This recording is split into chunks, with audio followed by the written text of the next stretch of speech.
Ate Belle! Sabay na sigaw ng dalawa pa niyang kapatid habang papasok sa loob. Dala-dala ang cellphone. Napapikat si Belle sa ingay nila. Hoy, hinaan niyo naman ang boses niyo, masakit na ang ulo ko. Pero hindi siya pinakinggan. Ate, ikaw to, diba? Nanginginig sa excitement ang boses ng kapatid niya. Ikaw na to! Viral ka! Ano bang pinagsasasabi ninyo? Mahina niyang sabi. Nilapit sa kanyang cellphone at doon niya nakita. Isang larawan, isang lalaking nakasuit. Gwapo, matangkad, may aura na parang hindi ordinaryong tao, at isang babaeng inaalalayan nito. Nakasuot ng jacket, may benda sa braso. Ang nasa picture na iyon ay walang iba kundi si Damien. At siya, sa labas ng ospital kung saan siya nito dinala kahapon. Kahit hindi malinaw ang mukha niya, alam niya agad, siya yon. Namumutla siyang napaupo. Ano to? Halos pabulong niyang tanong. Ate, hindi mo ba alam? Sabi ng isa pa niyang kapatid. Yung lalaki nakabangga sa'yo? Si Rey Damien Artuquizaga palang pangatlong prinsipe ng Spain. Parang biglang huminto ang mundo ni Belle. Prince? Oo. Halos sabay nilang sigaw. Andito lang pala siya sa Pilipinas para magbakasyon. Nanginginig ang kamay ni Belle habang binabasa ang mga headline sa phone. Spanish Prince Damien spotted with mystery Filipina in hospital. Is she his girlfriend? Future royal bride? Hindi. Halos hindi siya makahinga. Hindi pwede. Ate, sabi ng bunso, lahat ng taong iniisip na ikaw ang girlfriend niya. Napahawak si Belle sa dibdib niya. Siya? Isang delivery girl na baon sa utang ang pamilya? Girlfriend ng isang prinsipe? Parang biro ng tadhana. Parang panaginip o bangungot.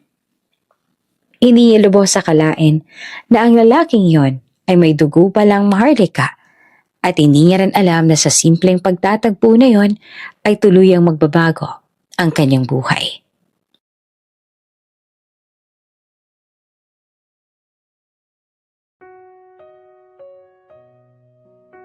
Si Belle ay hindi pinanganak na mahina. Kung ang buhay niya ay isa mang fairy tale tulad ng pangalan niya, tiyak na isa siya sa mga Disney princess na matibay ang loob. Napalaban at hindi pumapayag na hinahamak-hamak lang siya ng mga tao. Sa kahit ano o kahit sino ay hindi siya nagpapadaig. Pinalaki kasi siya ng isang inang matapang na nagturo na dapat ay marunong tayo na ipagtanggol ang ating mga sarili. Hindi rin siya lumaking mayaman o may proteksyon ng isang ama na handang ipagtanggol siya laban sa mundo. Bata pa lang siya nang mawala ang kanyang ama. At mula noon, para na ring nabunot ang haligi ng kanilang pamilya. Pero sa halip na gumuho, may isang batang babae na tumayong haligi sa gitna ng unos. Si Belle. Ang kanyang inang nagtaguyod sa kanilang lahat. Pero si Belle ang naging kanang kamay nito. Siya ang panganay. Siya ang unang natutong magtiis. Siya ang unang huminto sa pag-aaral para makapagtrabaho at makatulong. Habang ang mga kaedad niyang pinsan ay nag-aaral sa kolehiyo, nagpapadala ng graduation picture sa family group chat at may mga bagong cellphone taon-taon, si Belle naman ay nagpapalit ng uniforme. Minsan cashier, minsan waitress. At kapag weekend, isa siyang delivery girl. Kahit anong trabaho, papatulan niya. Basta may maipangtustos sa pagkain ng mga kapatid niya. Basta may maibayad sa kuryente. Basta may maikain sila sa pang-araw-araw. Pero sa mata ng mga kamag-anak nila, hindi iyon heroism. Para sa kanila, kabiguan iyon. Sayang si Bella, no? Matalino't maganda sana. Pero mukhang hanggang dyan na lang talaga. Mukhang malabo nang maabot niya pa ang mga pangarap niya. Yung mga pinsan niya, manager na. Samantalang siya, taga-deliver pa rin. Di talaga aasenso kapag ganyan. Lalo na kapag hindi nakapag-aral, kaya swerte ang mga pinsan niya kasi napag-aral sila ng mga magulang nila at nagkaroon ng magandang buhay. Samantalang sila ng mga kapatid niya, ganyan lang. Maaga rin kasing nawala ng ama. Narinig ni Belle ang lahat ng iyon. Paulit-ulit. Parang sirang speaker. Halos kabisado niya na ang mga salitang yon. Sanay na siya sa ganon kaya hindi na siya apektado. Ang alam lang niya kasi ay maswerte siyang tao. May mga kapatid siya na talaga namang napakamasayahin. May mapagmahal silang ina na talagang handang gawin ang lahat para sa kanila. At kahit nahirap, nagagawan pa rin naman nila ng paraan para makaraos. God always provide at doon pa lang panalo na siya. Dumating ang araw ng family reunion, ang pinakakinaiinisan niyang okasyon sa buong taon. Ayaw niya man sana na dumalo pa roon pero syempre di naman pwede bilang respeto na rin sa pamilya ng kanyang ina. At sa sariling ina na alam niya na gusto rin makasama ang pamilya kasi bibihira lang naman mangyari yon. Sa isang malaking bahay ng tiyahin nila ang venue. May lechon, may catering, may live band pa. Ang mga pinsan niya ay naka-designer dress at mamahaling relo. May mga dalang bagong kotse. May mga kwentong promotion, may mga kwentong travel abroad. Habang si Belle, ibang-ibang itsura niya sa kanila. Hindi tulad ng mga pinsan niya na pang sosyal ang kasuotan. Simple lamang ang sa kanya. Simpleng blouse lang at maong. Lumang bag na regalo pa ng kapatid niya nung birthday niya 2 years ago. Walang suot na mamahalin at kumikinang na alahas. Natural na ganda ang meron siya. Iyong ganda na namanan niya sa kanyang ina. Pero aaminin niya na walang-wala talaga siya sa mga pinsan niya. Di naman siya naiinggit o ano. Sadyang aware lang siya sa bagay na wala siya. Pagpasok pa lang niya, ramdam niya na ang mga mata. Alam niya na agad na huhusgahan siya ng mga ito. Hobby na yata nila yon. Para bang hindi mapakali ang mga dila nila kapag hindi siyang napag-usapan ng mga ito. Uy, si Belle, kamusta na? Tanong ng isang tiyahin na halatang hindi naman talaga interesado o masaya na makita siya. Tingin pa lang ay nangahamak na. Okay naman po ako, tiya. Nakangiti na sagot niya dito. Tumaba ka yata, ha? Marami lang pong pagkain. Sa susunod, bawas-bawasan mo naman ang pagkain. Mag-diet ka. Hindi healthy ang ganyang katawan. Sige ka, baka matulad ka sa iyong ama na maaga nagkasakit at namatay. May peke pa ring ngiti sa kanyang labi na sumagot siya. Sa susunod, busalan niyo rin ang bibig niyo para hindi po kung ano-anong mga walang kwentang bagay ang lumalabas dyan. Aral din po kayo ng good manners. Taon-taon na lang kasi parang palala ng palalang ugali mo. Agad na nangunot ang mukha ng kanyang tiyahin, pero malambing pa rin ang ngiti sa labi niya. Ang ganda mo rin po ngayon, Chang. Mukha kang hotdog sa suot mo ngayon. Ano ka mo? Fit na fit po sa inyo eh. Kitang-kita ang kaseksihan mo.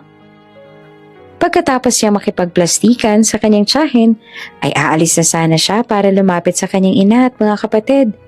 Pero hindi natuloy dahil sa mga atribidang kontrabida ng kanyang buhay. Anong trabaho mo ngayon? Dagdag pa ng pinsan niyang si Carla. May ngiting mapanukso kasi magmamataas na naman. Isa ako ngayong waitress. Minsan ay delivery girl naman. Sagot ni Belle. Hindi niya nahihiya ang kanyang trabaho. Proud na proud pa nga siya dito kasi dito siya kumukuha ng kanilang pang-araw-araw. Malaking bagay sa kanya at sa pamilya niya ang trabaho niya. At sa tingin niya ay wala namang mali sa trabaho at sideline niya as long as marangal. Hindi ba? Waitress at delivery girl? Ano ba naman yan? Napailing si Carla na mukhang sobrang disappointed para sa kanya. Hindi pa rin napopromote sa mas mataas na posisyon? Buti pa ako. Full-time HR manager na. May halakakan sa paligid. Sa susunod, try mo naman mag-apply sa mas magandang posisyon. Malay mo naman, hindi ba? Kahit wala kang diploma, tulad namin, baka pwede ka pa rin naman na matanggap. Di naman pwede na habang buhay na lang waitress at delivery girl. Wala kang patutunguhan sa ganyan. Nakakahiya lang.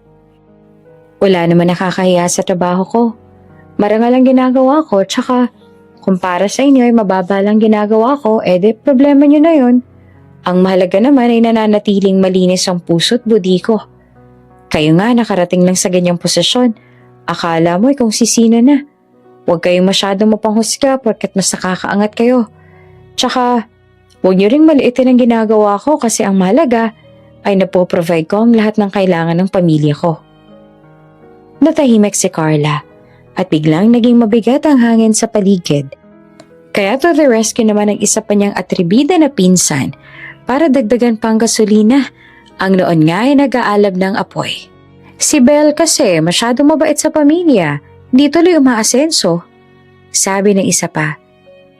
Kasi nga wala naman siya tinapos kaya kahit hindi niya paunahin ang pamilya niya, di pa rin sila aasenso. Dagdag pa ng isa. Alam mo naman sa panahon natin ngayon, kapag wala ka natapos, di hanggang dyan ka na lang. Tumahimik ang paligid. Parang hinihintay kung iiyak ba siya. Pero hindi si Belle ang tipo ng babaeng umiiyak sa harap ng mga taong gustong makita siyang bumagsak. Kaya sa halip na luha ang pakita sa kanila ay ngumiti siya. Yung ngiti na nagpapakita na baliwala lang sa kanya ang lahat ng mga sinasabi nila. Alam nyo, sabi niya na malinaw at kalmado ang tono. Oo, hindi ako nakapagtapos. Pero kailanman, hindi ko kinakahiya na hindi ako nakapag-aral kagaya ninyo. Kahit kailan ay hindi ako nagalit. Kasi sabi niyo nga, ay ganito lang ako. At kailanman ay hindi ko rin pinagsisihan na mas inuna ko ang pamilya ko kesa sa sarili ko. Kasi silang mas mahalaga sa akin. Ano naman ang silbi ng mataas na posisyon? Malaking kita. Kung wala naman sila. Ano pa bang silbi ng mga material na bagay? Kung wala naman ang paglalaanan ko nun. Kung sa inyo mas mahalaga ang umasenso, ang yaman o kung anumang mga material na bagay kaysa sa pamilya ninyo, pues magkaiba tayo. Hindi niyo ako pwedeng husgahan dahil itong pinili ko. At hindi ko rin naman kayo huhusgahan o mamaliitin dahil yan ang mas mahalaga sa inyo. Natahimik ang mesa sa sinabi niya. Mas pipiliin ko ng maging pagod at marangal, dagdag ni Belle, kesa maging mayaman pero mapangmata sa kapwa. Natahimik sila sa kanyang sinabi. Wala nang nagtangkang sumagot o tumawa kasi isang malaking sampal para sa kanilang lahat ang mga sinabi niya. Ngumiti naman si Belle sa mga ito at in-excuse pa ang sarili para lumapit sa kanyang mga kapatid. Wala nang nagawa ang iba kundi sundan siya ng tingin. Nagkatinginan pa sila habang palayo si Belle sa kanila. Sa pagkakataon na yon, ang mga kamag-anak nila na sanay manghamak at mamaliit ang kapwa ay siya ngayong tapatahimik ng babaeng lagi nilang minamaliit. Dahil si Belle, kailanman ay hindi may yayakuran ni numan. Maaga pa lang igising na si Belle sa maliit nilang bahay na ang kisame ay sira at may bahid ng tulo kapag umuulan, naroon siya sa harap ng salamin. Nag-aayos ng buhok niya. Simple lang ang suot niya, itim na jacket, maong nakupas, at nakahanda ng delivery bag na laging nasa motor niya kapag ka-weekend. Sabado ngayon, pero sa halip na magpahinga siya kasi wala siyang trabaho sa restaurant na pinapasukan niya, pinili niya na magtrabaho. Doble ang pagod kasi wala siyang pahinga. Pero ayos lang yon, kasi ang ibig sabihin nun ay doble rin ang kita. Kailangan niya kasi talaga ang extrang kita. Kailangan ng pangmatrikula ng mga kapatid niya. Kailangan ng gamot ng mama niya. Kailangan ng bayad sa kuryente, tubig at utang. Wala na nga yata sa bokabularyo ni Belle ang pahinga. Habang nag-aayos siya ng sapatos, lumapit ang kanyang ina na si Aling Mercy, hawak ang isang baso ng mainit na kape. Binigay nito sa kanya ang tasa ng kape at nag-thank you naman si Belle sa ina. Talagang alagang-alaga pa rin siya ng kanyang ina kahit ngayong malaki na siya. Bago siya pumasok sa trabaho, talagang lagi itong naghahanda ng almusal at kape para sa kanya. Kasi ayaw nito na pumasok siya sa trabaho ng gutom. Kaya naman parati talaga siyang inspired sa kanyang trabaho dahil sa inang mapagmahal. Anak, mahina nitong sabi. Sorry Napalingon naman si Belle sa ina sabay kunot ng noo. Bakit ka nagsusorry, ma? Napabuntong hininga ang kanyang ina. Kasi hanggang ngayon, ganito pa rin ang buhay natin. Kahit anong sikap mo, parang walang nangyayari sa buhay natin. Tapos ikaw pang kailangang huminto sa pag-aaral. Tapos yung mga kamag-anak natin, kumakapang maliit. Ma, putol ni Belle. Lumapit din siya, tinawakan ng kamay nito. Wala kang kasalanan, kaya wala kang dapat nahingi ng tawad sa akin. Naninikip ang dibdib niya nang makita ang lungkot sa mga mata nito. Pinisil niya ang kamay nito at saka ngumiti. Hindi mo naman ginusto na mahirap tayo. Hindi mo ginusto na mawala si Papa. Hindi mo ginusto na mangyari lahat to. Kaya huwag mo sisisihin ang sarili mo. Napapikit si Aling Mercy. Halatang pilit pinipigilan ang luha. Kung tutuusin, dagdag ni Belle, mas nagpapasalamat pa nga ako sa'yo. Kasi pinalaki mo akong hindi duwag. Kami ng mga kapatid ko, lumaki kami ng maayos. Tinuruan mo akong huwag sumuko. Tinuruan mo akong tumayo. Kahit ilang beses akong itulak. Kung hindi dahil sa pagpapalaki mo sa amin ng mga kapatid ko, kung hindi dahil sa lahat ng aral na tinuro mo sa amin, baka lumaki kaming talunan at madaling sumuko sa hamon ng buhay. Kaya sa halip na sisihin mo ang sarili mo, gusto ko na maging proud ka sa sarili mo, Mama. Kasi kahit mag-isa ka lang, lumaki kami ng mga kapatid ko ng maayos. Ngumiti siya. At tungkol naman sa mga pinsan ko, hayaan mo na sila. Puro lang naman kayabangan yun Di naman sila nagpapakain sa atin. Ngumiti naman ang kanyang ina, kahit pa nangingilid na ang luha sa mga mata nito. Darating ang araw, Mama. Makakaahon tayo. Di man ngayon, di man bukas. Pero alam kong darating ang araw na yon. Lahat ng pinagdaanan natin ngayon, challenges lang to sa atin ng mundo kasi alam niyang kapag nalampasan natin to, magiging deserving tayo sa lahat ng kagandahan sa mundo. Hindi ito ang katapusan. Napaluha ang kanyang ina at niyakap siya ng mahigpit. Napakabuti mong anak. Ngumiti si Belle. Siyempre, nagmana ako sa'yo. Napatawa si Aling Mercy kahit may luha pa sa mata. Noong paalis na siya sa trabaho ay hinatid pa siya ng kanyang ina sa labas ng kanilang bahay at kumaway habang palayo ang motor niya. Sa trabaho bilang delivery girl, kilalang kilala na si Belle. Hindi lang dahil sa sipot niya, kundi dahil sa ganda at tapang niya, kaya nga marami rin ang mga humahanga sa kanya. Sadyang wala lang talaga siyang oras para sa kanila dahil ang priority niya ay ang trabaho at pamilya. Habang nag-aayos siya ng mga ide-deliver niya, ay may lumapit na naman sa kanya. Belle, kain tayo lang sa labas mamaya. Tanong ni Jomar, isa sa mga riders na nagkakagusto sa kanya. Libre ko. Umiling siya. Pas, nagluto naman ang nanay ko sa bahay. Di sama mo na lang sila sa atin. Sabihin mo ang mama mo na wag na siyang magluto. Libre ko na lang kayo. Pilit pa nito.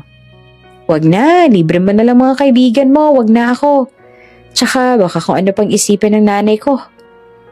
Gusto ko rin naman magpakilala sa nanay mo. Ha? Bakit ka naman magpapakilala sa nanay ko? Hindi naman tayo magkaano-ano. Hindi naman kailangan malaman ng nanay ko kung sino mga katrabaho ko. Tawanan pa ang ibang riders. At sinabi kay Jomar na wala talaga itong chance sa kanya. At kahit pa hindi raw ito umamin sa kanya, ay rejected na agad ito. Hindi naman talaga sobrang taas ang standard niya. Sadyang ayaw niya lang ng kahit anong issue sa trabaho at ayaw niya rin na pinag-aaksayan siya ng oras at pera ng ibang tao kaysa ilaan iyon sa mas may makabuluhang bagay. May ilan sa mga katrabaho niyang babae ang napapailing sa kanya. Hindi dahil sa natutuwa sila o kung dahil iyon sa kinaiinisan din siya ng mga ito. Napaka-filingera talaga. Bulong ng isa. Maganda lang, kala mo na kung sino.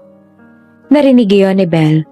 Noon pa man, lagi na siyang may naririnig na kung ano-ano sa kanila. Kahit pa wala naman siyang maling ginagawa sa kanila. Kaya ngayon ay hindi niya na pinalampas iyon. Excuse me? Sabay lingon niya sa dalawa. Ako na naman pang pinaparinggan ninyo? Umirap ang isa. Sino pa ba? Ikaw lang naman ang filingera dito. Akala mo kung sinong gusto ng lahat? Namewang siya, tinaasan sila ng kilay. Hindi ako filingera. At hindi ko rin kasalanan na pinanganak akong maganda kaya nagugustuhan ako ng iba. Kung naiinggit kayo, hindi ko kasalanan yon. Close yun na lang yung mouth nyo at itigil ng kakapaiikot ng mga mata dahil baka tuluyan yung tumirik. Mag-focus na lang kaya kayo sa trabaho ninyo at hindi sa buhay ko. Tumahimik ang dalawa pero naroon pa rin ang inis. Tinarayan niya na naman lalo na ang dalawa. Mas nakakaganda ang pagiging masipag at hindi pagiging pakaalamera. Dagdag niya. Try niyo rin, minsan. Pagkatapos noon na iniwan niya ang dalawa at nagpaalam na sa boss nila na ide-deliver ng mainit pang pizza. Taas na pa siyang lumabas ng pizza house, sabay irap sa ibang may galit sa kanya. Kahit ilang taong humila sa kanya pababa, kahit ilang beses siyang kotsain, hindi nila kayang baliin ang isang babaeng sanay lumaban. Samantalang sa kabilang dulo naman ng mundo, sa isang marangyang palasyo sa Madrid, tahimik ngunit mabigat ang hangin sa loob ng isang prebadong silid. Nakatayo sa harap ng bintana si Prince Rey Damien Artucazaga. Nakasuot siya ng simpleng itim na long coat. Hindi maikakailang dugong maharlika sa kanyang tindig.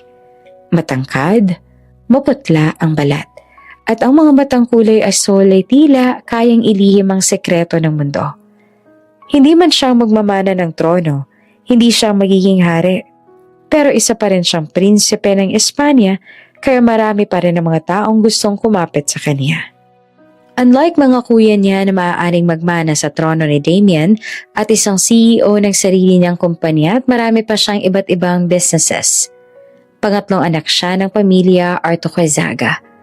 May dalawa silang nakakatandang kapatid, ang kambal na sina Evander at Lysander. Ang dalawa ay kilala bilang the Twin Lions of Spain. Matatalino, malalakas ang impluwensya. Isa sa kambal ang maaaring sumunod sa yapak ng kanilang ama bilang hari.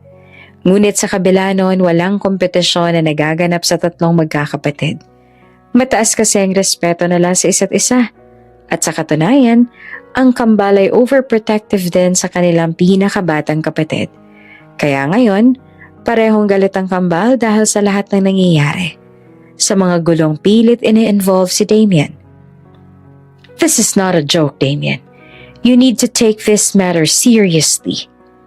Mariing sabi ni Evander. Ang ex-girlfriend mo gumagawa ng mga kwento. Dagdag pa nito sa wikang Spanish.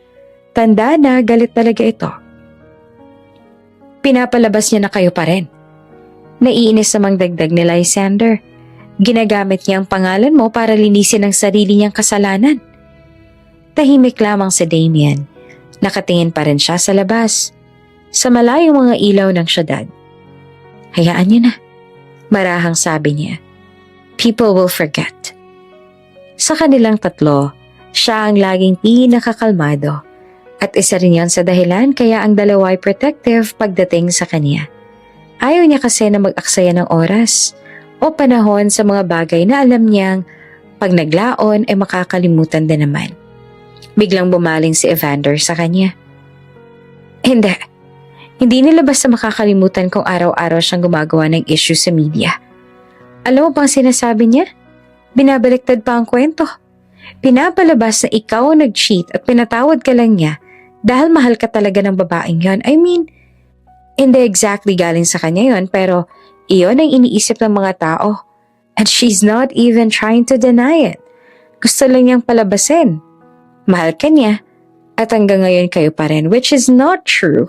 At alam din namin na ginagawa niya yon just to stay relevant. Matapos ang ginawa niya sa'yo, wala na siyang karapatan na dumikit pa sa kung sino mang mga Artucazaga. Dagdag pa ni Lysander sabay kalikot sa hawak na iPad at ipinakita ang mga balita. See this? Ginawa niya to lahat para maging relevant pa rin. Binasa ni Damien ang headlines. Model Ariana, the ex-girlfriend of Prince Damien, claims they are still in contact. Royal love not over yet? Did Prince Damien really forgive her? May iba pa siyang nabasa na nagsasabi na siguro nga siya talagang nagkamali at pinili lang ni Ariana na patawarin siya. Napailing siya dahil doon, habang ang kambal naman ay halatang naiinis. You can't just ignore this, Damien. Kahit ang palas ay hindi payag na baliwalain ito, that's why gumagawa na kami ng paraan para ma-delete ang lahat ng articles na kumakalat online. Let her, sabi niya na lang. She's desperate. Sooner or later, mapapansin din ng mga tao na siyang desperado. Desperate o hindi, sagot ni Evander, she's damaging your image. Isa kang Artokuezaga. Hindi pwede na basta-basta na lang dungisan at gawa ng kwentong buhay mo ng isang babaeng nag-cheat sa'yo. Sa wakas, humarap si Damien sa kanila. Kuya, I don't care about my image right now. We're over. That's it. Niloko niya ako. Sabi pa ni Damien. She broke my trust. No amount of fake stories will change that. Lumapit si Lysander at ipinatong ang kamay sa balikat niya. We know. That's why we're angry. Siya na nagkamali, siya pang may gana na gumawa ng ganito. Kung nanahimik na lang sana siya. Kahit hindi niya pa inamin sa lahat na siyang may kasalanan sa nangyari sa inyo noon, hahayaan naman natin siya. But no, she chose to stay relevant over peace. At dahil mahal ka namin, dagdag pa ni Evander, hindi namin hahayaang gamitin kanya para sa sarili niyang interes. Hindi rin kami papayag na may kung sino man ang makasira sa image ng Artokuezaga. Napabuntong hininga si Damien. Ayoko na ng gulo, sabi niya. I just want peace. Ngumiti si Lysander ng bahagya. You'll get peace. We'll make sure of that. Hinayaan niya na lang ang mga kapatid niya sa kung ano man ang pinaplano nila. Kilala niya naman kasi ang dalawa at alam niya rin na talagang determinado ang dalawa na panatilihin ang maangkandang image ng mga Artokuezaga. Sa labas ng bintana, patuloy ang pagliwanag ng syudad. Hindi alam ni Damien na sa kabilang panig ng mundo, isang babae ang bigla na lang papasok sa buhay niya dahil ang tadhana ay lihim na gumagawa ng paraan upang pagtagpuin ang dalawang taong magkaibang mundo at tuluyang babaguhin ng takbo ng kapalaran nilang dalawa. Ilang araw pang lumipas mula ng gabing yon pero hindi pa rin nauupos ang issue. Ayaw ng palasyo na makialam ng sobra dahil problema naman iyon ng dalawang individual at hindi ng buong bansa. Pero syempre, hindi naman maitatanggi ang pag-aalala ng mga Artokuezaga para sa kanilang anak. Kung kaya ngayong araw nga ay muling pinatawag si Damien upang makausap. Nakatayo si Rey Damien sa harap ng kanyang ama. Ang Haring Alejandro Artokuezaga na seryosong mukha habang binabasa nito ang ulat. Your name is everywhere. Mabagal na sabi nito. Not for your charity work, not for your diplomatic missions, but for a scandal. Huminga ng malalim si Damien. It's because of her, Papa, sagot niya. She keeps spreading lies. Tumingin ang hari sa kanya. And those lies are damaging the crown. Even if you're not the heir. Tumahimik si Damien. You are an Artokuezaga. Dugtong ng hari. Your reputation is not yours alone. It belongs to this family. To this country. I know. Mahinang sagot ni Damien. And I'm sorry. Sinabi niya sa kanyang ama na magbibigay siya ng statement para malinawan ang lahat. At pumayag naman ang kanyang ama.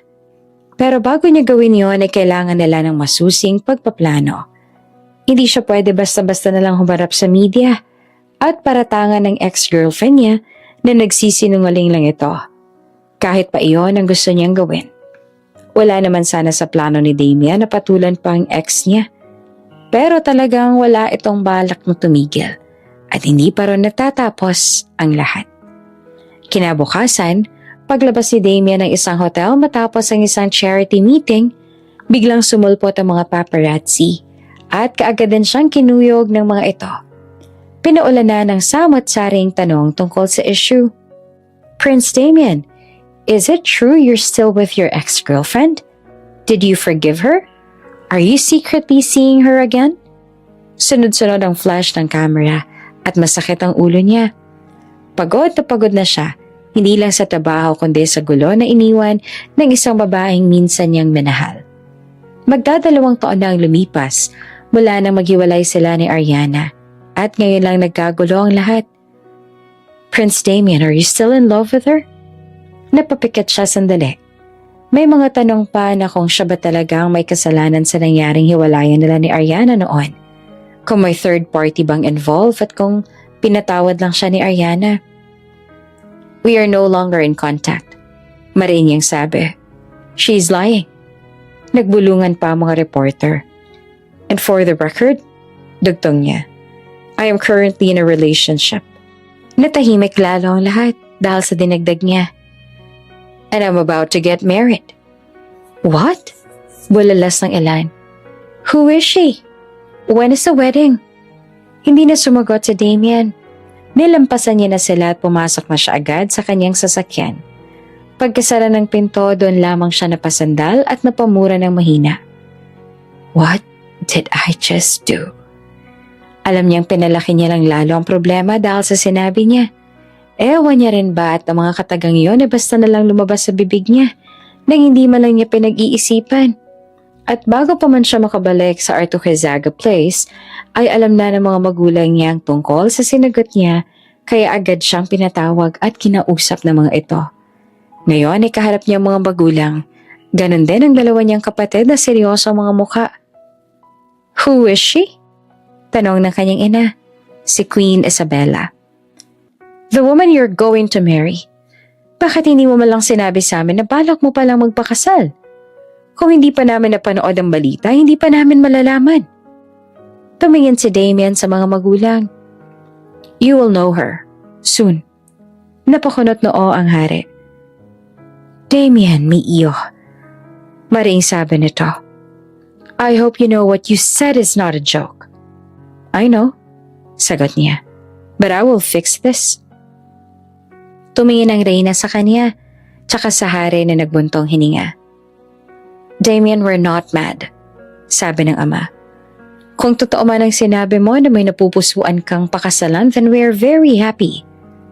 Pero sana lang, bago mo i-anunsyo yon, sinabi mo muna sa amin para naman napaghandaan natin at napag-aralan na hindi ka dapat nagpapadalos-dalos. Yumuko siya. I'm sorry. Está bien, papa. Sabi ni Lysander, magagawan pa naman natin ang paraan yan. I mean, kaya namin gawa ng paraan tsaka hindi rin naman natin masisisi si Damien at bigla niyang sinagot ang tanong. Bigla siyang kinuyog ng mga taga-media na yon. Tsaka siguro nagsiselos na rin ang gusto niyang pakasalan dahil sa lahat ng issue kaya sinabi niya na yon to assure her. It's raw and unscripted. It makes him more genuine and sincere. Halos mapangiwi si Damien sa sinabi ng kuya niya pero tinikom niya lang ang bibig niya kasi alam niya na gusto lang naman ito na ipagtanggol siya sa galit ng kanilang ama. Napabuntong hininga na lamang kanilang ama habang si Lysander naman ay napapailing. We know you've been under a lot of stress. Maya-maya pa ay sabi ng kanilang ina. You've been carrying too much on your shoulders. So why not take a break habang inaayos namin ang gulo dito? Dugtong ng hari. Go on a vacation. Clear your head. Napaisip si Damien. To where? Tanong niya. Anywhere far from this mess. Sagot ng reyna. Somewhere quiet. Tumango si Damien. I think I really need that right now.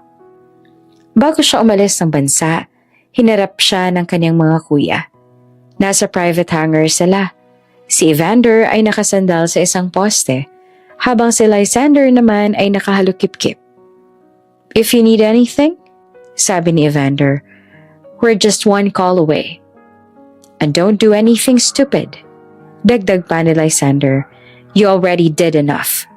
Ngumisi si Damien. I know. Huminga naman ng malalim si Evander. And we hope you actually enjoyed time with your girlfriend or your fiancé. Kami nang bahalang mag-ayos ng gulong iiwan mo. Enjoy ka na lang kasama ang girlfriend mo. Kung sakaling meron man o kung totoo man siya.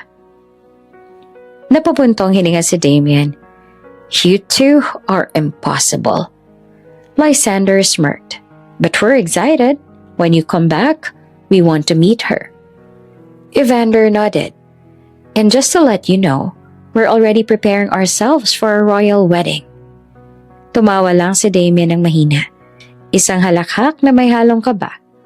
At sa paglipad ng eroplano palayo sa Espanya, hindi alam ni Damien na isang maliit sa sulok ng mundo, isang babaeng nagde-deliver ng pizza, nakikipaglaban sa buhay at hindi magpapatalo sa kahit kanino, ang siya palang magiging sagot sa kasinungalingang lumabas sa bibig niya.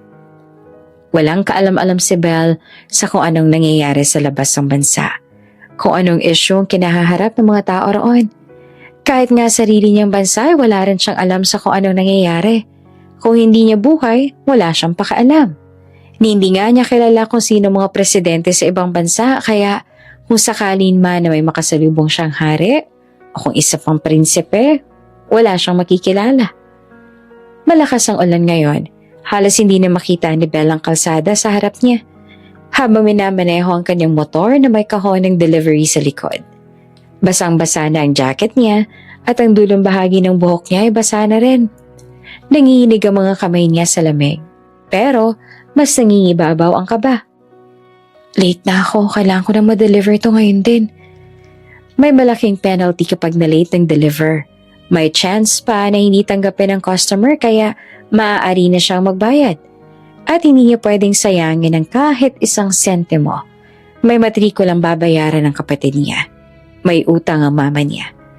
Kaya mo to, Belle. Bulong niya sa sarili. Konting tiis na lang.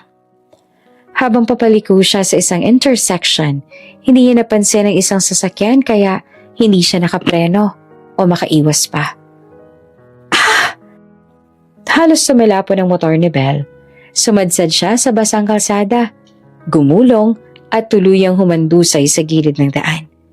Ang kahon ng delivery ay tumalapon din. Nagkalat ang laman. Dagdag niya. Ramdam niyang hapdi sa tuhod, sa siko, sa palad. May mainit na likido na tumutulo. Dugo mula sa mga sugat niya. Umuulan pa rin ng malakas kaya lalo siyang basang-basa. Nagbukas ang pinto ng mamahaling kotse. May isang lalaking lumabas at nagmadali na nilapitan siya. Oh my God! Lumuhod ito sa tabi niya para tulungan at alalayan siya. Are you okay? Tanong nito na puno ng pag-aalalang tinig. Can you stand? Dahan-dahan tinulungan siya ng lalaki na maupo at doon lang niya nakita ng malinaw ang mukha nito. Matangkad, matikas ang tindig. Basang-basa rin ang buhok pero kahit na ganoon, hindi matatawaran ng kagwapuhan, parang galing sa isang pelikula. Does it hurt here? Tanong nito habang tinitingnan ang sugat niya. Yes. Pilit na sagot ni Belle. Halatang banyaga ang lalaki kaya hindi ito nakakaintindi ng Tagalog. But it's okay, I can still... No, mariin itong sabi. You're bleeding. Tiningnan ni Belle ang tuhod niya. May malaking gasgas at tuloy-tuloy ang dugo. I'm fine, giit niya. I just need to deliver. What? Nagulat ang lalaki kasi plano niya pa na ituloy ang pag-deliver kahit gano'n na ang lagay niya. You need to go to the hospital. Hindi pwede. Mabilis siyang sagot. I have to deliver this order or they'll charge me. Hindi na siya pinatapos ng lalaki.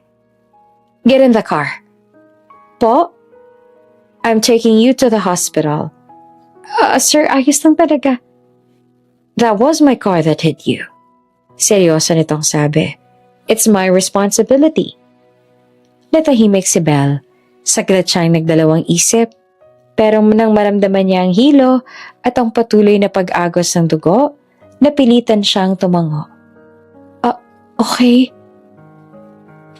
Maingat siyang inalalayan ng lalaki sa pagtayo at pagpasok sa loob ng kotse nito. Malamig at mabango ang loob. Amoy leather na mamahaling pabango. Sit here. I'll drive. Habang sinasara ng lalaki ang pinto, napatingin si Belle sa kanyang basang damit. Sa dugong tumutulo mula sa tuhod niya. Grabe, ang malas ko talaga. Habang nagja-drive ay may tinawagan ng lalaki para i-pick up ang motor niya at ayusin kung ano man ang gulo ang maaari na mangyari dahil sa aksidente. Tahimik lamang si Belle. Iniinda ang sakit ng mga sugat niya pati na rin ang katawan dahil sa lakas ng pagbagsak kanina. Wala siyang kaalam-alam na ang lalaking iyon, ang may-ari ng mamahaling kotse na nakabangga sa kanya, ay walang iba kundi si Rey Damien Artuquezaga, ang pangatlong prinsipe ng Spain, at hindi niya rin alam na dahil lang sa pagtatagpo na iyon ay tuluyan ng magbabago ang kanyang mundo. Tahimik ang emergency room maliban sa mabilis na yabag ng mga nurse na naglalakad sa pasilyo. Nakaupo si Belle sa kama, bahagyang nanginginig habang nililinis naman ng nurse ang sugat niya sa tuhod at siko. "Konting tiis lang ha, map dito," sabi ng nurse habang nililinisan ng antiseptic ang sugat niya. "Okay lang po," sagot naman ni Belle kahit napapapikit sa kerot. Sa gilid naman ng kama nakatayo ang lalaking nakabangga sa kanya. Hindi ito mapakali kanina pa. Nakamasid sa kanya at halatang nag-aalala. "How bad is it?" tanong ng lalaki sa nurse. Mababaw lang naman po ang sugat," sagot ng nurse. "Wala naman pong bali. Walang internal injury. Kailangan lang linisin at i-bandage." Halatang nakahinga ng maluwag ang lalaki. "Oh, thank God." Matapos balutan ang sugat ni Belle, ngumiti ang nurse. "You're lucky at hindi ka nakatamo ng kahit anong bali. Pwede ka nang umuwi pagkatapos yung makapagbayad dahil malinis na ang sugat mo." "Thank you," mahina niyang sagot. Umalis ang nurse at naiwan silang dalawa sa loob ng maliit na silid. Lumapit ang lalaki kay Belle. Bahagyang yumuko para makapantay ang tingin nila. "Are you really okay?" tanong nito. "Does it still hurt?" Medyo lang," sagot niya. Pilit nang humingiti. "But I'm fine, sir. Don't worry." Napabuntong hininga ang lalaki. "I'm so sorry." Seryoso nitong sabi. "I didn't see you in time. It was my fault." "May mali rin naman po ako sa nangyari." Mabilis na sagot naman ni Belle. "Nagmamadali rin po kasi ako. I should have been more careful." Ngumiti siya ng bahagya dahil hindi pa rin talaga nawawala ang matinding guilt sa mukha ng lalaki. Besides, accidents happen. Di naman natin sinasadya mga ganitong bagay. Tinitigan siya ng lalaki na parang hindi makapaniwala sa kabaitan ng babaeng kaharap. "You're very kind," wika nito, at tumango si Belle. "So, it's really okay, sir." Pero halata pa rin sa lalaki ang pagsisisi. "I won't let this end like this," mariin itong sabi. "I will pay for your hospital bills. I'll fix your motorcycle and anything else you need. Just tell me." Napatulala si Belle. "Ha? Sir, I think that's too much." "I'm serious." Putol nito. "You got hurt because of me. You might not be able to work properly because of your wounds. I'll take the responsibility, and I won't allow you to suffer because of that." "Sir," mahinaho sabi ni Belle. Sapat na po na kayo magbayad sa ospital. Okay na po yun." Umiling ang lalaki. "No, that's not enough. So, you can tell me anything you want." Dagdag nito. "I'm sure I can give it to you." Napasingap si Belle sa narinig. Grabe naman ang lalaking to. Yun ang nasa isip niya ng mga sandaling yon. Well, sa itsura pa lang naman ito masasabi ng mayaman pero hindi naman siya ganong kasama para i-take advantage ang nangyari at manghingi dito ng kung ano-ano tulad ng sinasabi nito ngayon. Kung ibang tao lang siguro ang nasa sitwasyon niya ngayon, baka kung ano nang hiningi. Pero hindi naman siya ganong klase ng tao At alam niya rin na hindi lang ang lalaking to ang may kasalanan sa nangyari kanina. Kasi may mali rin siya. Hindi ko po kailangan ng ganon, sagot niya. Hindi ko ugali na humingi ng kapalit, lalo na kapag alam kong may mali rin ako. Ayos na po talaga ako. Ngumiti siya ng bahagya sa lalaking guilty pa rin ng itsura. Ang mahalaga po walang malubhang nangyari. Saglit na natahimik ang lalaki, titig na titig lang sa kanya na parang lalo lang itong humahanga. You're really something. Bulong pa nito.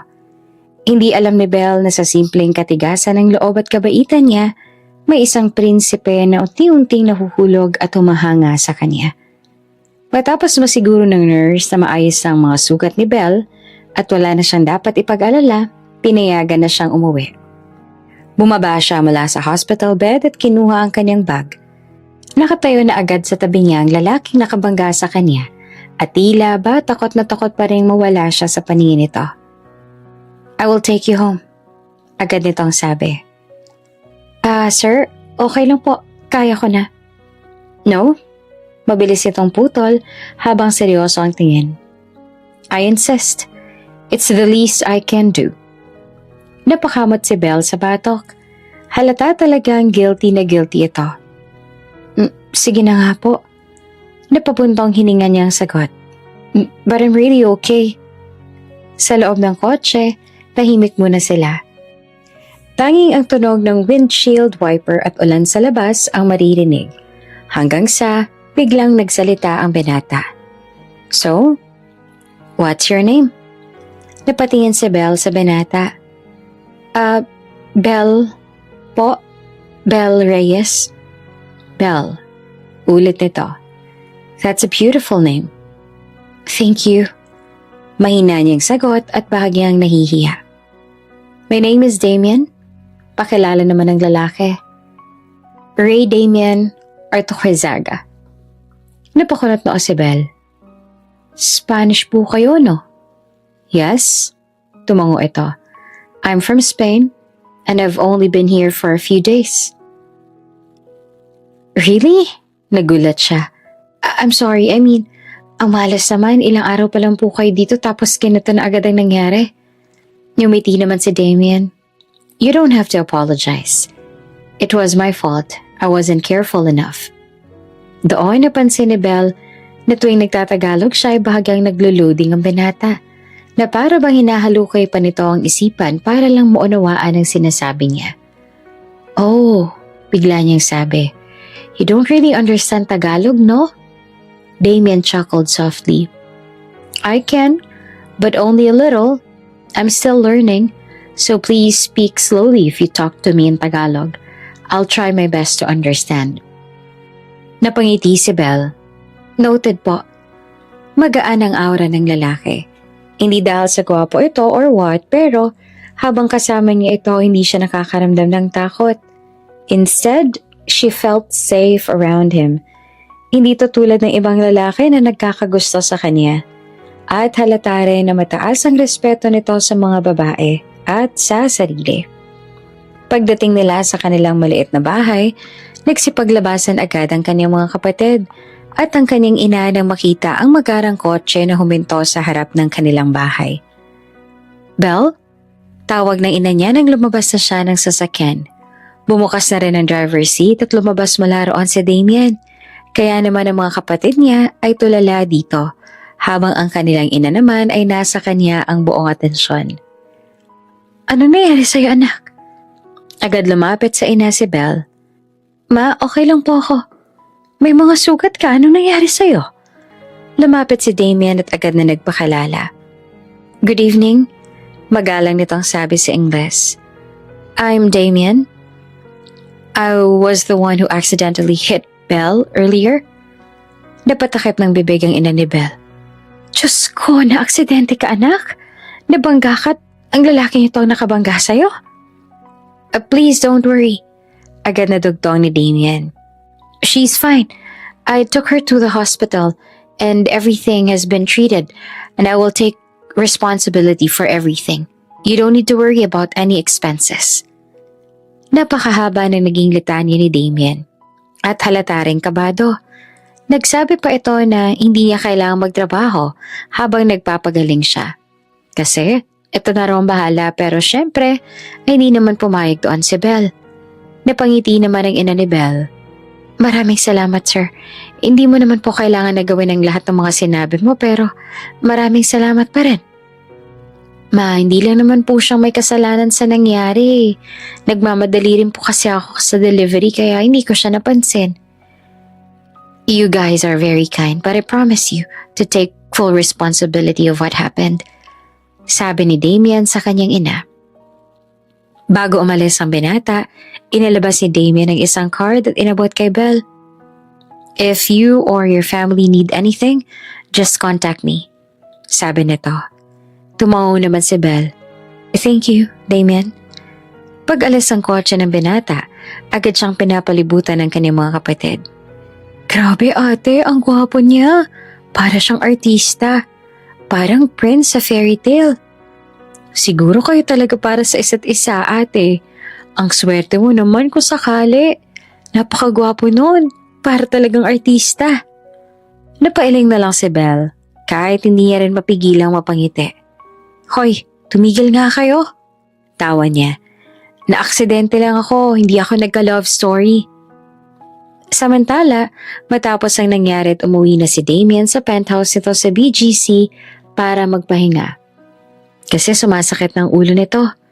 Pag-upo ni Damien, kinuha nito ang cellphone at doon nito nakita ang sunod-sunod na notifications. Mga tawag at mensahe mula sa magulang, kapatid at sa royal secretary.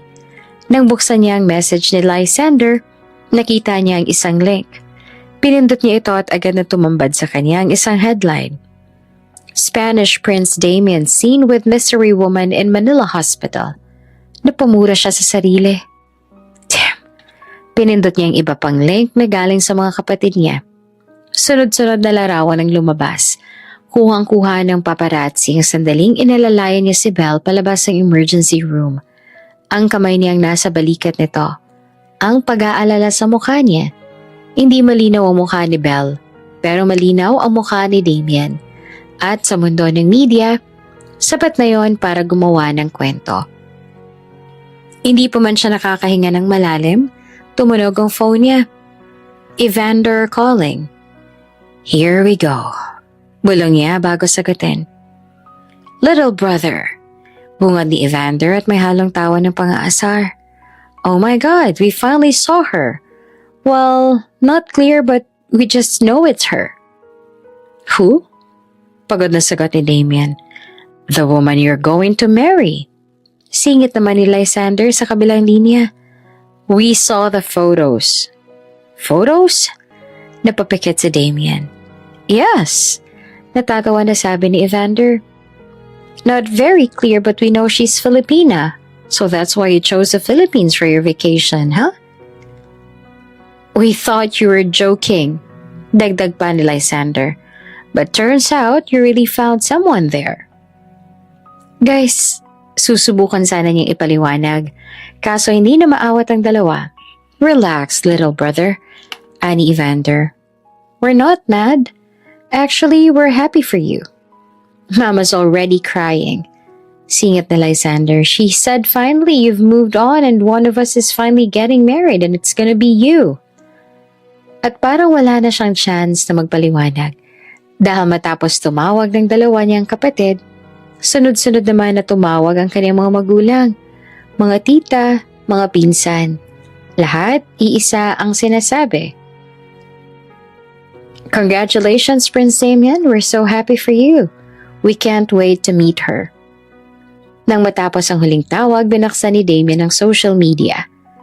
Trending, his name, his face, pati na rin ang picture ng mystery woman na kasama niya. Mabuti na lang at nahiya pang kumuha ng picture at tinakpan muna ang mukha ni Belle bago i-post online. The mystery woman is believed to be the girlfriend of Prince Damien, mentioned during his recent interview. Sources say this could be his future bride. Napahawak siya sa ulo habang binabasa ang isang article tungkol doon. What have I done? Ang isang desperadong kasinungalingan sa harap ng paparazzi ay naging isang pandaigdigang balita. At ngayon, naniniwala ang buong mundo na ang babaeng yon ang kaniyang fiancé. Oops! May break muna. Gusto mo bang ma-shoutout dito sa channel ni Ate Jane? Mag-comment lang ng lesson you learned from the latest story uploaded. Dahil pipili kami ng isang best comment of the day para i-shoutout sa susunod na upload. Kaya huwag kalimutang mag-iwan ng lesson you learned after you watch this video. Maraming salamat! Shoutout nga pala kina Mirna Olavides from Puerto Princesa, Palawan, Remy Reyes from General Santos City, at Nancy Pineda from California, USA. Sa ating mga taga-subaybay, paki-comment naman po sa baba kung taga-saan kayo para alam ko kung hanggang saan umaabot ang mga kwento ni Ate Jane at para ma-shoutout ko rin kayo sa mga susunod pa nating mga kwento. Maraming salamat sa pakikinig.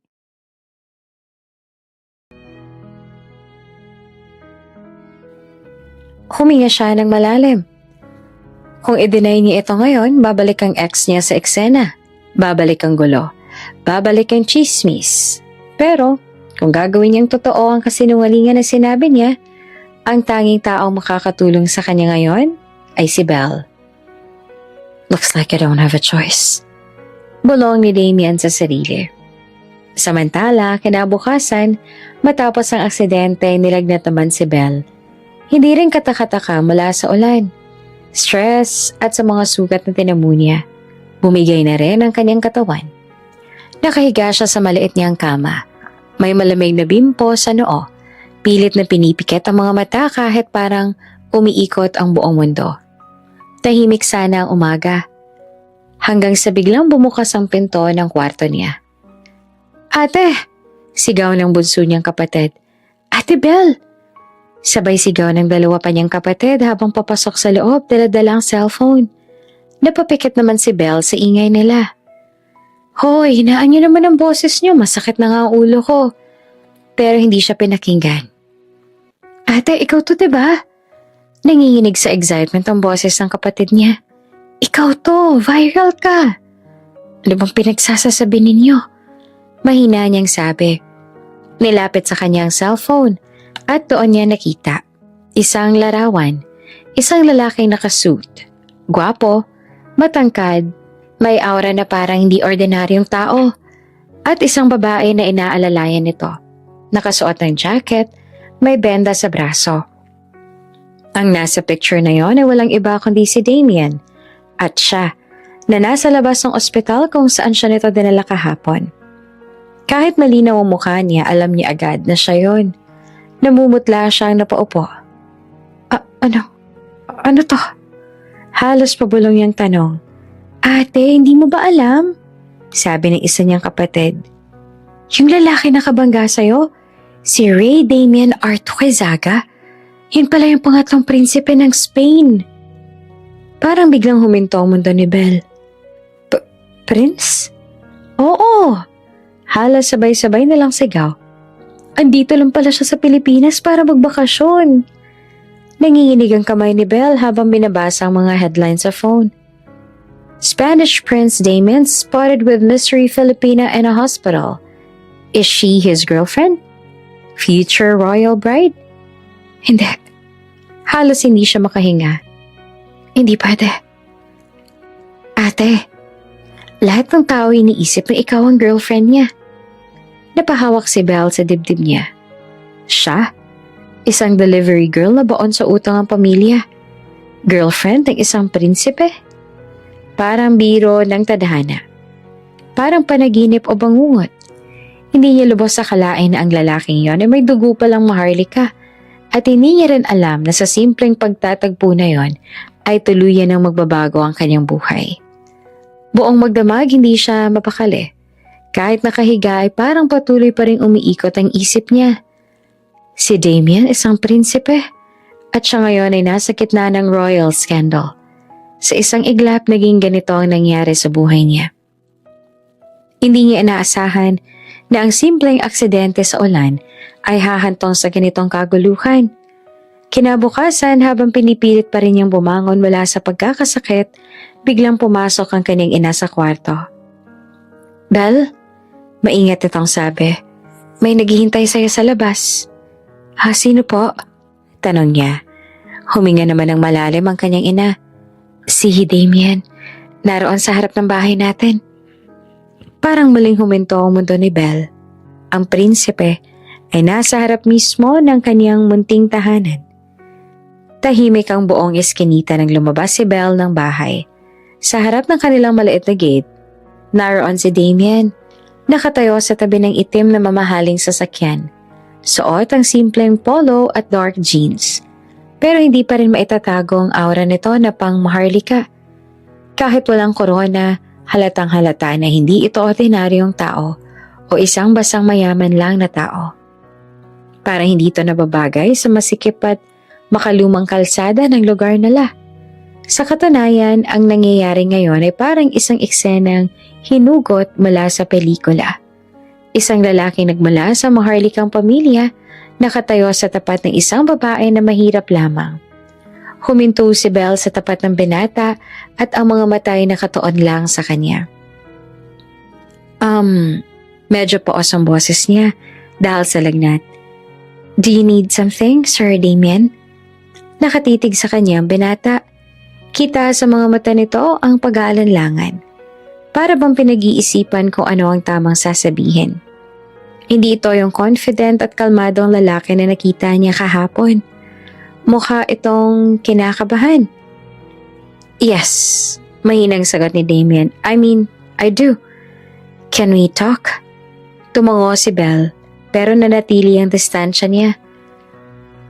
"We can talk somewhere outside," dagdag naman ni Damien agad. "But if you're not comfortable going out with me, we can talk inside your house." Halos mapangiwi naman si Belle. Sa isip niya, inside the house? No way. Kilala niya ang pamilya niya, lalo ng mga kapatid niyang mahilig sa chismis at eksaherasyon. Pag pumasok si Damien sa loob, sigurado siyang pagkalabas nito, buong barangay nang may alam na ang Prince of Spain ay pumasok sa bahay nila. "Let's talk outside." Mabilis yung sagot. "Somewhere private." Bahagyang umiti naman si Damien, parang nakahinga ng kaunti. Alright. Sumakay sila sa sasakyan nito. Sa loob, ramdam ni Belle ang tensyon. Tahimik lang siya. Paminsan-minsan ay pasulyap-sulyap kay Damien. Gusto niyang magtanong, bakit ito nandito? Bakit gusto siya nitong makausap? Anong nangyayari? Bakit siya'y biglang nadamay at naging rumored fiancé pa nito, pero pinili niyang manahimik muna? Sa labas ng sasakyan, kita niya ang pamilya niya na nakasilip sa bintana at pintuan. Naku, tingnan mo yun. Bulong na isa niyang kapatid. Boyfriend nga talaga ng ate natin. Prinsipe pa. Gigil si Belle kasi kahit hindi siya nakikita ng mga ito mula sa loob ng sasakyan, kitang-kita niya naman ang mapang-asar nila ng mga ngiti. Pero wala na siyang magawa. Ilang minuto pa, huminto ang sasakyan sa isang maliit na coffee shop sa tahimik na kanto. Hindi to sikat sa kanilang lugar kaya walang ganoong tao. Perpekto para sa isang pribadong pag-uusap. Lumabas si Damien at agad na binuksan ang pinto para kay Belle. "Thank you," sabi niya na medyo naiilang. "You're welcome," sagot naman ito na may bahagyang ngiti. Sa sandaling yon, hindi isang prinsipeng nakita ni Belle, kundi isang lalaki na may dalang mabigat na problema. At ngayon ay handang ipaliwanag kung bakit bigla siyang naging sentro ng mundo nito. Tahimik ang loob ng maliit na coffee shop. May mahina lang na tugtog sa background at ang amoy ng bagong templang kape ay parang bumabalot sa paligid nila. Umuusok pa ang dalawang hawak na tasa niya pero hindi pa umiinom. Samantalang si Damien naman ay tila masyadong seryoso. Parang may binubuong sasabihin sa loob ng isip na to. "So?" Si Belle ang unang bumasag ng katahimikan. "What do you want to talk about, Sir Damien?" Tumingin sa kanya ang binata. Dahan-dahan itong huminga at parang nag-iipon ng lakas ng loob. "I know you already heard about what's happening right now," sabi nito. It's all over social media.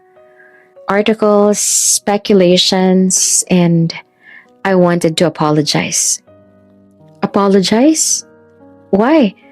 Hindi mo naman kasalanan na may kumuha ng picture sa atin sa ospital.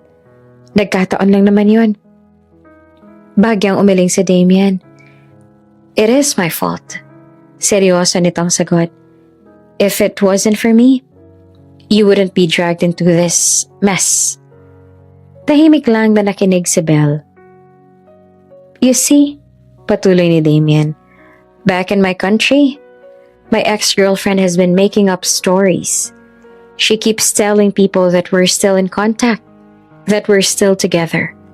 She's doing it to save her reputation because she cheated on me. Napabuntong hininga ito. And it's been causing a lot of damage, not just to my image but also to my family, the royal family. Tumango si Belle.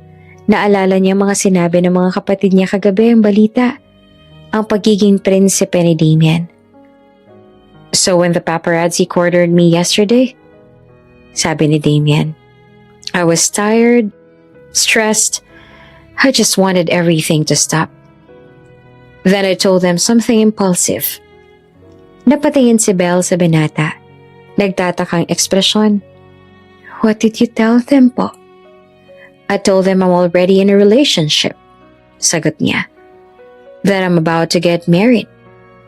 Napamulat ang mga mata ni Belle. And now, because someone saw me with you at the hospital, they think you are that woman. The one I was talking about. Tahimik si Belle. So basically, marahan niyang sabi, lahat ng tao ngayon iniisip na ako ang girlfriend mo? Ang mapapangasawa mo? Exactly. Sandaling katahimikan. Then Damien looked at her straight in the eyes. So, will you be my bride? Parang tumigil ang oras. Ha? Halos pabulong na sambit ni Belle. Will you be my bride? Ulit ni Damien na seryoso pa rin ang tono. Natulala si Belle. Wait, what? Mabilis niyang sabi. Are you serious? What are you even talking about? Agad na umiling si Damien. No, wait. Sabi niya, not really a bride. I mean, not immediately. Maybe a fiancé. Or a girlfriend, something like that. Lalong naguluhan si Belle. Pinaliwanag naman ni Damien ang plano na to kaya lalo lang siya natulala. So, you're saying you want me to be what? Your fake girlfriend? Yes. Diretsong sagot ni Damien. My pretend fiancé. Halos matunaw ang utak ni Belle sa narinig niya. Are you crazy? Napatawa siya ng bahagya pero halatang hindi to biro. Why would I agree to something like that? Dahan-dahang inilapag ni Damien ang tasa nito. I'll pay you, sabi nito. I'll give you whatever you want. Money, help, anything. I'll take care of you and your family. Napatigil si Belle. Sir Damien, I'm serious. Get nito. This is for my image, for my family. If people believe that I've already moved on and I'm with someone else, then my ex's stories won't matter anymore. Then if this is, and we fall for each other, we won't need to pretend anymore. We can make things about us real. Nanlaki mata ni Belle. What? I mean, if our relationship works, mabilis na paliwanag ni Damien, then we don't need to part ways. We can turn this into something real. Tahimik si Belle habang pinoproseso ang lahat. Wait, bigla niyang sabi. What about the girlfriend? You told the paparazzi about in your country? The one you said you're in a relationship with? Umiling si Damien. Oh, there was no girlfriend. Diretsong sagot nito. I just said that to stop my ex. To stop the rumors. I needed something solid. Something people would believe. And now, because you were seen with me, people think you are that person. And honestly, that's the best chance we have to end this issue. Tumingin si Belle sa tasa niya. Ilang segundo na nag-iisip at pilit pa rin na pinoproseso ng utak niya ang lahat. Kahit na sobrang shock na siya sa lahat ng ito. So basically, marahan niyang sabi at muling nag-angat ng tingin dito. You want to use me to protect your reputation. I know it sounds bad. Mabilis na sagot ni Damien. But I will never hurt you. I promise. You will be safe and you will be compensated fairly. Tumitig si Belle sa binata. You don't even know me. I know. And I'm willing to get to know you more. Sagot ni Damien. And besides, I know you're kind and brave and honest. I saw it when you didn't blame me for the accident. When you cared more about your delivery than your own wounds. Sandaling natahimik si Belle. At sa sandaling yon, alam ni Belle, kahit hindi pa siya sumasagot, na ang alok na iyon ay magbabago ng buong buhay niya. Tahimik lamang si Belle habang nakaupo sa passenger seat ng mamahaling sasakyan ni Damien. Ilang minuto nang nakaraan mula nang iwan nila ang coffee shop. Pero hindi pa rin nagsasalita si Belle at para bang lutang pa rin ang isip niya. Sir Damien, sa wakas ay marahan niyang sabi, bigyan mo po ako ng oras para pag-isipan ang sinabi mo sa akin kanina. Sa ngayon hindi ko pa po mabibigay ang sagot ko sa'yo. Agad na tumingin sa kanya ang binata at sa halip na pagkadismaya, pasasalamat ang nakita sa mga mata nito. Oh, that's more than enough. Nakangiting sagot ni Damien. Thank you for not rejecting me right away. Bahagyang umiti si Belle. Hindi naman ho kasi biro ang hinihingi mo, sabi niya. Hindi yun basta-basta, kaya gusto ko na pag-isipan muna ng mabuti. I know, tugon ni Damien, and I respect that. Ilang sandali pa ay narating na nila ang bahay ni Belle.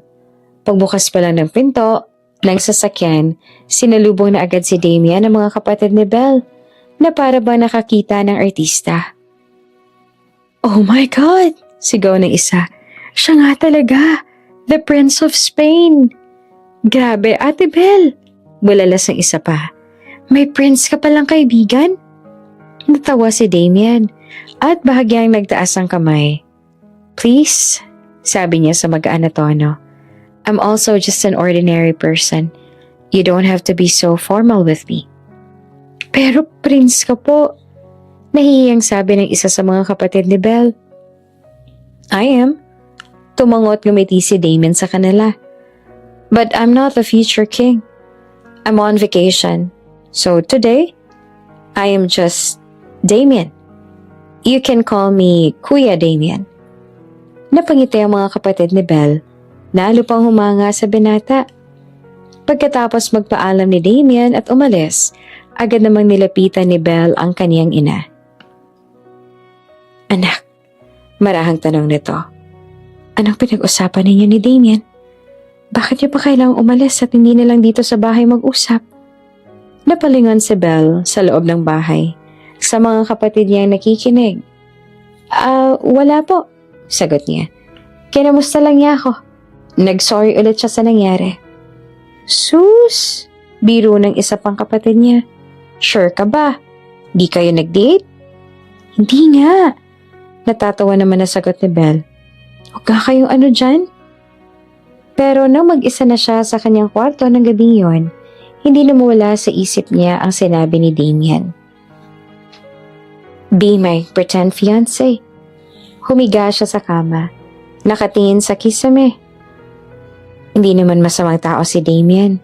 Sa katunayan, mabait ito.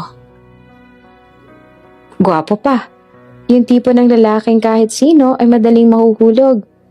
At handa pa itong gawin na totoo ang pag-pretend nila. Kung sakali.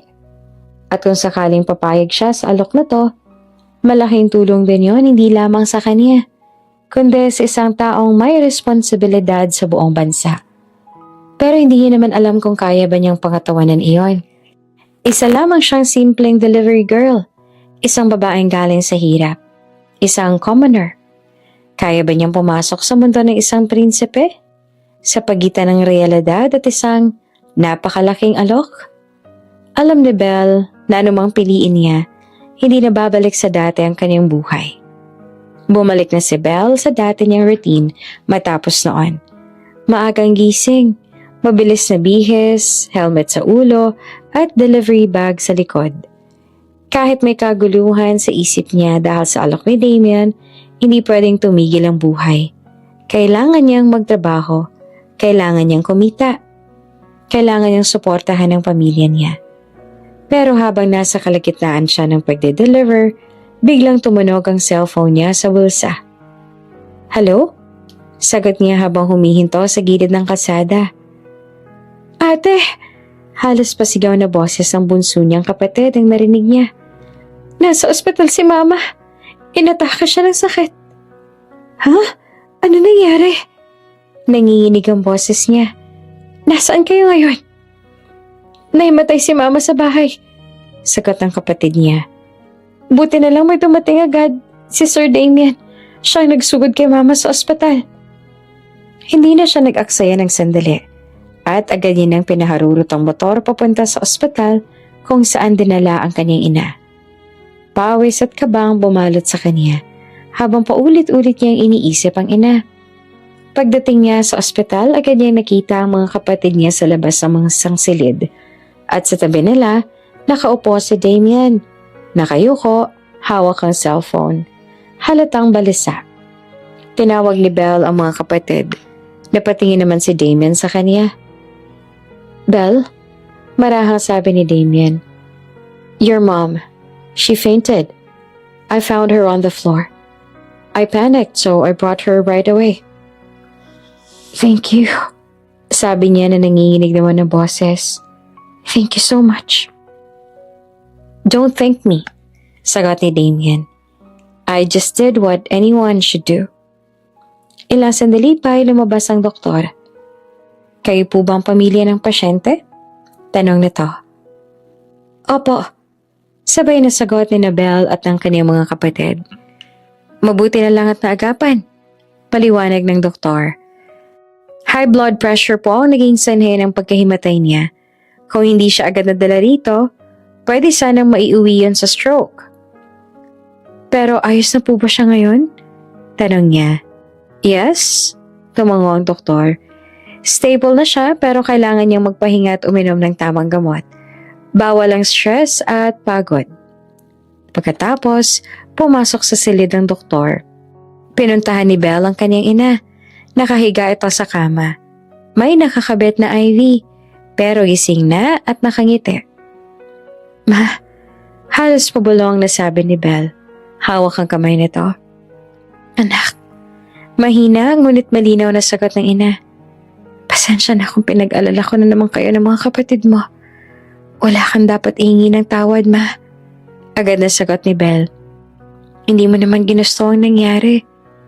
Hinawakan niya rin ang kamay nito. Mula ngayon, hindi ka na magtatrabaho, okay? Ako nang bahala. Ngumiti ang kanyang ina, may luha sa mata. Sa gilid ng silid, tahimik na nakatayo si Damien. Kita sa mga mata nito ang pag-aalala at relief. Matapos makausap ang ina at masiguro na maayos na ang lagay nito, lumapit si Belle sa kay Damien. Sir Damien, kung hindi dahil sa'yo, hindi niya natapos ang pangungusap. I'm just glad she's okay, sagot ni Damien, pero puno pa rin ng emosyon. Kung hindi dahil kay Damien, baka iba ang naging ending ng araw na yon. Pagkalabas sila ng silid, huminga ng malalim si Belle. Damien, sabi niya. Yes? I've decided. Tumigil ang binata sa paglakad. I'll accept your offer. Diretsong sabi ni Belle. I'll be your pretend fiancé. Nanlaki ang mga mata ni Damien. Belle, are you sure? Yes. Tumango siya. Not just because of what happened today, but because gusto ko rin na tulungan ka. Isang mabagal ngunit taos-pusong ngiti ang sumilay sa labi ni Damien. Oh, thank you. Marahan itong sabi. And I promise, I won't let you regret this. At sa sandaling iyon, kahit hindi pa nila alam kung ano naghihintay sa kanila, pareho nilang naramdaman na may bagong simula na namamagitan sa kanila.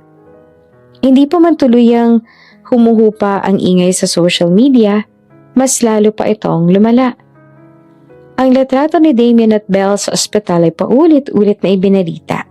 May mga headline na nagsasabing, Spanish Prince finds love in the Philippines at Mysterious Filipina woman steals Prince Damien's heart. Kahit wala pa naman siyang opisyal na sinasabi, ang mga tao na mismo ang nagdesisyon para sa kanila. At dahil doon, hindi na nila pwedeng ipagpaliban pa. I need to go back to Spain. You're coming with me. Seryosong sabi ni Damien kay Belle isang gabi. Noong sinabi ni Damien na kasama siya, nag-alala si Belle kasi ang akala niya ay iiwan niya na ang kanyang pamilya. Pero mali siya ng akala. I know how important your family is to you. They're part of who you are. So they're coming too. Napatingin si Belle sa binata. Bahagyang nagulat. Are you sure? I think that's too much. Hindi ko pwedeng dalhin ang buong pamilya ko sa ibang bansa ng basta-basta. I already arranged everything. Mahinahong sagot nito. House expenses? Everything. I don't want you to feel alone there. And I don't want you to worry about them while you're with me. May kung anong kumurot sa puso ni Belle. Thank you. Mahina niyang sabi. At sa sandaling iyon, mas lalo niyang na-realize, hindi lang ito basta pretend arrangement. Damien was trying. He was considerate. He was kind. Ilang araw lang lumipas at sakay na sila ng eroplano patungong Spain. Ang kaniyang ina, ang kaniyang mga kapatid. Hindi pa rin makapaniwala ang pamilya niya na pupunta sila ng Europe at mas lalo na ang kaharian ng isang Spanish prince. Paglabag pa lang nila sa paliparan, sinalubong na agad sila ng staff ng mga Artojezaga. May mga sasakyang naghihintay. May mga tao na kayuko sa paggalang at may presensya ng mga bodyguard na tahimik ngunit alerto. Grabe! Bulong ng isa sa mga kapatid ni Belle. Parang pelikula. Relax! Natatawa na sabi ng isa pang kapatid ni Belle. Pero parang mahihimatay na ako sa kaba. Pagdating nila sa royal residence, halos hindi naman makapagsalita ang pamilya ni Belle. Napakalaki, napakaganda at parang isang lugar na makikita mo lang sa TV. At sa pintuan, naroon ang mga magulang ni Damien, ang ama nitong hari na may dignidad. At karisma. Ang inang reyna na may banayad ngunit napaka-elegante ngiti. Welcome, malumanay na sabi ng reyna. So, you must be Belle. Napayuko naman si Belle. Sobrang kinakabahan kahit papaulit-ulit naman ang sinasabi sa kanya ni Damien na mabait ang pamilya nito, lalo na ang mga magulang. Yes, Your Majesty. Ngumiti lalo ang reyna at hinawakan ng kamay niya. Oh dear, please call me Mama. You're a family now. Nanlaki ang mga mata ni Belle. Family? Of course. Sabi naman ng hari na nakangiti rin. You're the woman who stole our son's heart. Biglang namula si Belle, habang si Damien naman ay ngumiti lang. Napatawa ang mga magulang nito sa kanilang reaksyon. Hindi rin nagpahuli ang kambal na kuya ni Damien, sina Evander at Lysander. Wow! Biro ni Evander habang tinitingnan si Belle mula ulo hanggang paa. So this is the famous Filipina who made our brother forget his ex. About time. Dagdag pa ni Lysander. We thought you'd be single forever. Hey! Protesta ni Damien. Natawa si Belle, bahagyang nakalimutan ng kaba. You guys are mean, sabi nito pero nakangiti. Welcome to the family. We're also going to be your older brother, so please be comfortable around us. Sabay din ang sabi ng kambal at sabay na yumuko sa harapan. Sa unang dinner nila, ramdam ni Belle kung gaano kainit at kabait ang royal family. Walang yabang, walang malamig na tingin, puro halakak lang at kwento. Sobrang saya rin ng mga ito na makilala ang mga kapatid niya at kanyang ina. So, Belle, ani ng Reyna habang kumakain sila. How did you and Damien met? Nagkatinginan sina Belle at Damien. Well, he kind of ran me over. Natatawang sagot ni Belle. Napatawa naman ang buong mesa. Oh, that sounds like my son. Biro pa ng hari. Now, biglang sabi ng Reyna na may mischievous na ngiti. When will the wedding be? Biglang nabulunan si Belle sa iniinom. Mom, protesta ni Damien at binigyan din ng tubig si Belle at hinagod ang likod ng dalaga hanggang sa kumalma ito. Ang buo nilang pamilya ay nakatingin lang sa kanila. Nakapwa may ngiti sa kanilang mga labi. Sooner or later, sagot nila matapos kumalma ni Belle. And grandchildren? Dagdag ng hari kaya muling napaubos si Belle. Natawa naman ang kanilang pamilya kasi dalawa na sila ni Damien na namumula sa hiya ngayon. We are excited, ani ng Reyna. Namula lalo si Belle hanggang tenga. Papa, saway ni Damien kaya muling tumawa ang buong pamilya. Sa gitna ng mga tawa at asaran, unti-unting naramdaman ni Belle ang isang bagay na matagal niya nang hinahanap. Ang pakiramdam na tinatanggap siya. Sila ng pamilya. Kahit sa gitna ng isang kahariang puno ng korona at tradisyon. At sa tabi niya si Damien ang prinsipe na hindi inaasahang magiging bahagi ng buhay niya ay tahimik na nakangiti, masaya. Dahil kahit nagsimula na sa isang kasinungalingan ng lahat, may isang katotohanan na unti-unting umuusbong at minsan pa nga sa gitna ng pinakamagulong sitwasyon, doon mo makikita ang pinakatunay na koneksyon. Sa mga sumunod na araw matapos ang kanilang pagdating sa Spain, unti-unti nang naramdaman ni Belle ang isang kakaibang init.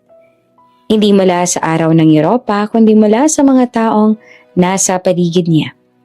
Hindi niya inaasahan na sa isang banyagang bansa, sa loob ng isang royal palace, doon niya mararamdaman ang pinakatotoong pakiramdam ng belongingness. Sa unang umaga pa lamang, nagulat na si Belle nang may kumatok sa pinto ng kwarto niya. Belle? Boses iyon ng Reyna. Are you awake, dear? Mabilis siyang bumangon at nagbukas ng pinto. Yes, ma'am. Ngumiti ang Reyna. Oh no, I told you. Just ma. Pitpit ito ang isang tray ng tsaa at mga pastry.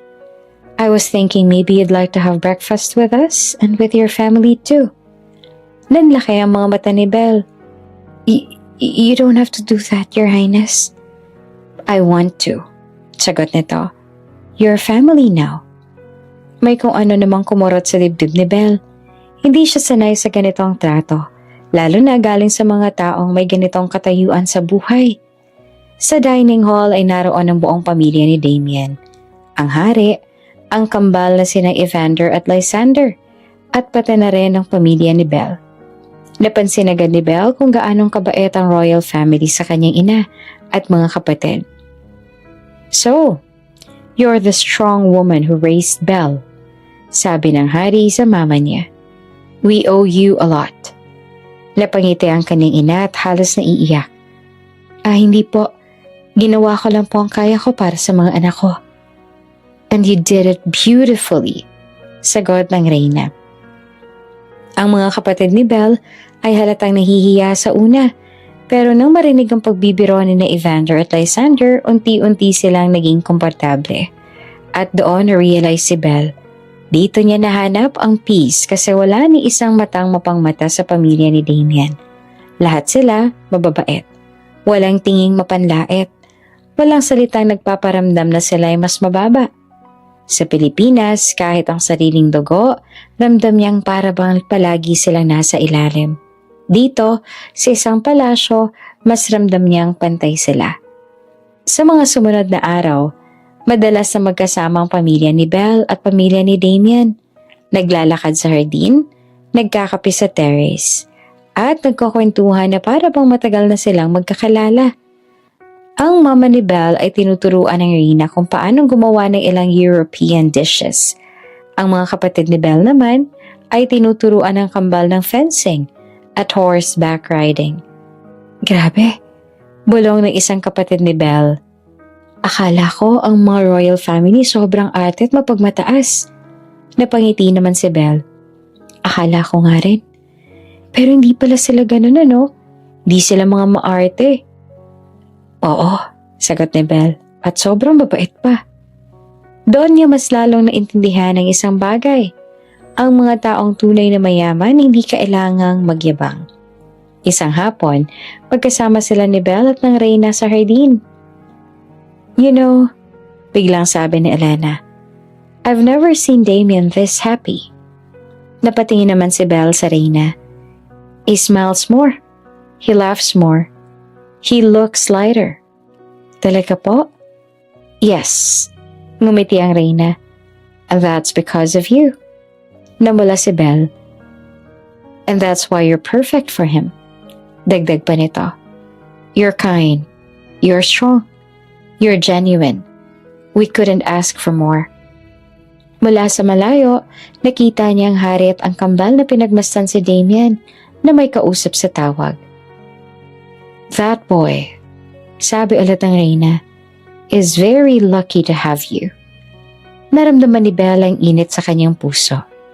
Hindi rin nagbago ang trato ni Damien sa kanya kung tutuusin. Mas lalo pa itong naging maalaga. Palagi itong nagbubukas ng pinto. Laging siya nagtatanong kung okay lang ba siya.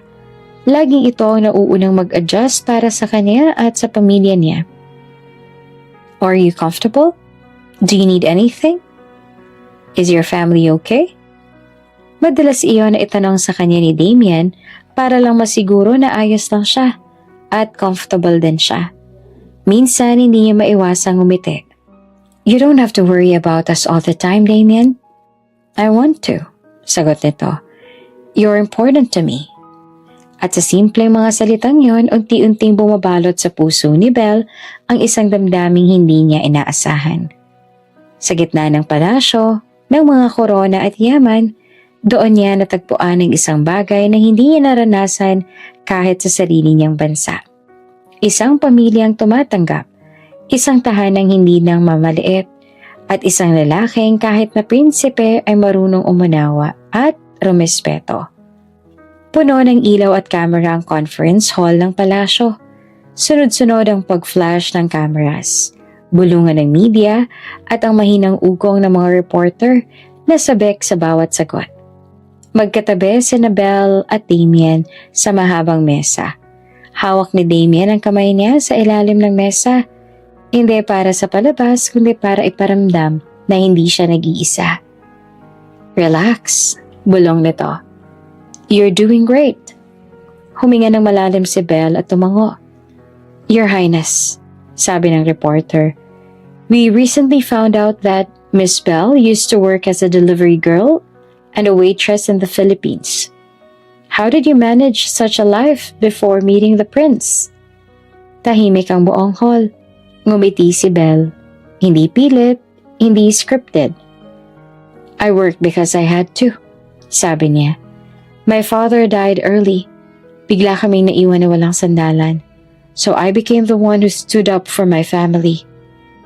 May kaunting panginginig ang boses niya, pero hindi siya umiwas.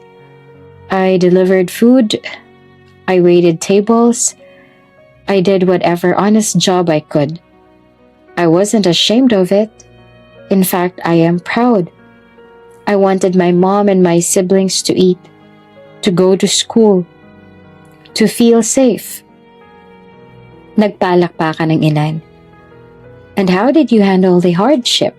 Tanong ng isa pa. I didn't do it alone, sagot niya. My family was always there. When I was tired, they reminded me why I was doing it. When I wanted to give up, they held me. That's how I stayed strong. Napatingin kay Belle si Damien. May halong paghanga at pagmamahal sa mga mata nito. Your Highness, tanong ng isa pang reporter, is this one of the reasons why you fell for her? Hindi naman nag-atubili si Damien. Yes, diretso nitong sabi. She is strong. She is hardworking. And she loves her family with everything she has. Tumingin ito kay Belle. That kind of woman you don't just admire. You honor her. Muling nag-ingay ang mga kamera. Kinabukasan, puno ng balita ng mga papuri kay Belle. A princess by heart, the woman who worked before she wore a crown. Iyon ang madalas na kwento tungkol kay Belle.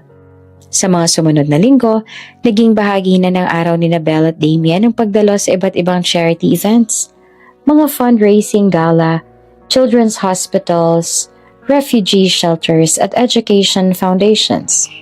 Laging magkatabi ang dalawa, laging magkahawak ng kamay. Sa mata ng mundo, sila ang perpektong royal couple at sa puso nila, may unti-unting nagbabago. Sa una, lahat ay acting. Mga ngiti para sa kamera, mga lambing na para sa headlines. Pero habang tumatagal, napapansin ni Belle na hindi niya na kailangan na magpanggap. Si Damien ay natural na maalaga. Kapag malamig ang venue, ito ang mag-aabot ng shawl. Kapag masikip ang crowd, ito ang tatayo sa harap niya to make way for her. Kapag may reporter na masyadong malapit, ilalapit siya ni Damien sa gilid nito na para bang sinasabing, "She's with me." At sa bawat maliit na kilos na yon, parang may kumikiliti sa dibdib ni Belle. Why does this feel so real? Minsan habang naglalakad sila papasok sa isang children's hospital charity, bigla siyang napahinto. Damien, mahina niyang sabi, do you ever feel weird about all of this? Napatingin sa kanyang prinsipe. About pretending? Tumango siya. Ngumiti naman ito ng bahagya. I think we stopped pretending a while ago. At doon ay parang tumigil ang mundo ni Belle. Dumating ang gabing iyon ng isang engranding formal party sa palasyo. A celebration for their public relationship. Crystal chandeliers, classical music, mga eleganteng bisita mula sa iba't ibang bansa. At si Belle, nakasuot ng gown na sobrang bumagay sa kanya at lalo pang nagpatingkad sa kanyang angking ganda. Tumigil ang ilang usapan nang pumasok sa sala ni Damien. Breathtaking. Bulong ng mga bisita habang nakatingin kay Belle. She's absolutely gorgeous. Inawakan ni Damien ang kamay niya. Nervous? Yes, but I can manage. Sabi naman ni Belle pero ngumiti. Ngunit hindi niya inaasahan na sa gabing yon ay doon niya rin makikilala si Ariana, ang ex ni Damien. Elegant, beautiful, cold, iyon na iyon ang dalaga. Nakatingin dito kay Belle na parang siya ang kasalanan ng lahat. Lumapit si Ariana hawak ang champagne. So, this is her, sabi nito. Hindi man lang tinatago ang panunuya. The famous Filipina. Ngumiti si Belle kahit ramdam niya ang tensyon.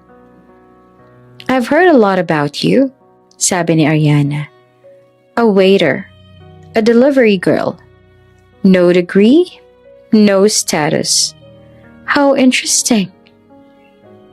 And yet, I'm the one standing beside him tonight. Napangiti si Ariana ng mapait. You don't belong here. Hindi naman pumayag si Damien sa pagsasalita ni Ariana ng ganon kaya nagbanta ito kay Ariana. Pero sadyang ayaw pa rin itong tumigil dahil alam ni Ariana na hindi sila makakagawa ng kahit anong ikakasira ng image nila sa harap at kailangan nilang manatiling kalmado. Well, sabi niya, diretso sa mata nito. This delivery girl is loved, protected, and chosen. Something you never were. Natameme si Ariana at noong akmang magsasalita ulit, sumingit si Damien. Whatever you want to say about my fiancé, Keep it to yourself. Tiningnan nito si Belle na may pagmamalaki sa mga mata. She is my peace, and I won't let anyone disturb it.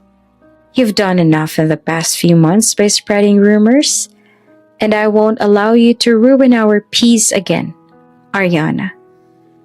Pagkatapos ng eksena sa party, literal na parang gumuho ang mundo ni Ariana. Hindi dahil sa sigaw, hindi dahil sa iskandalo, kundi dahil sa katahimikan. Ang klase ng katahimikan na sumunod kapag alam ng lahat na talo ka na. Umalis si Ariana sa party na nakayuko ang ulo. Dala ang mga matang puno ng galit at kahihiyan. Hindi na ito nilapitan ng mga bisita. Wala nang gustong makiugnay sa babaeng nagtangkang yurakan ng fiancé ng isang prinsipe sa harap ng buong high society. At si Belle nakatayo pa rin doon, matatag at puno ng tiwala sa sarili.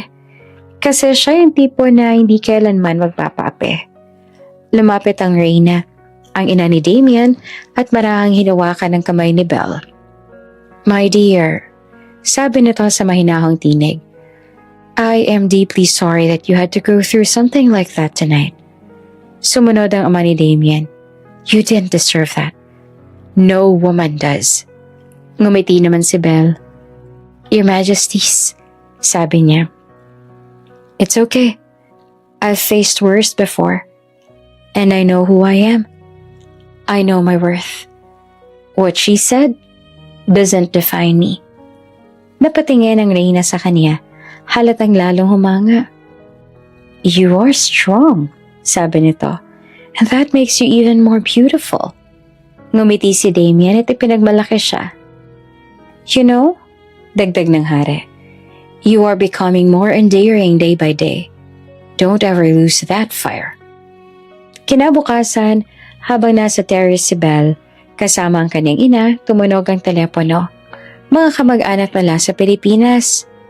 Ate! Sigaw ng boses sa kabilang linya. Totoo ba? Nasa Spain na kayo? Engaged na talaga si Belle sa prince? Napatingin ang mama niya kay Belle bago sumagot. Oo, totoo ang lahat ng yon. At biglang nagbago ang tono. Wow, congratulations! Grabe, ang galing naman ni Belle. Ang swerte-swerte ninyo.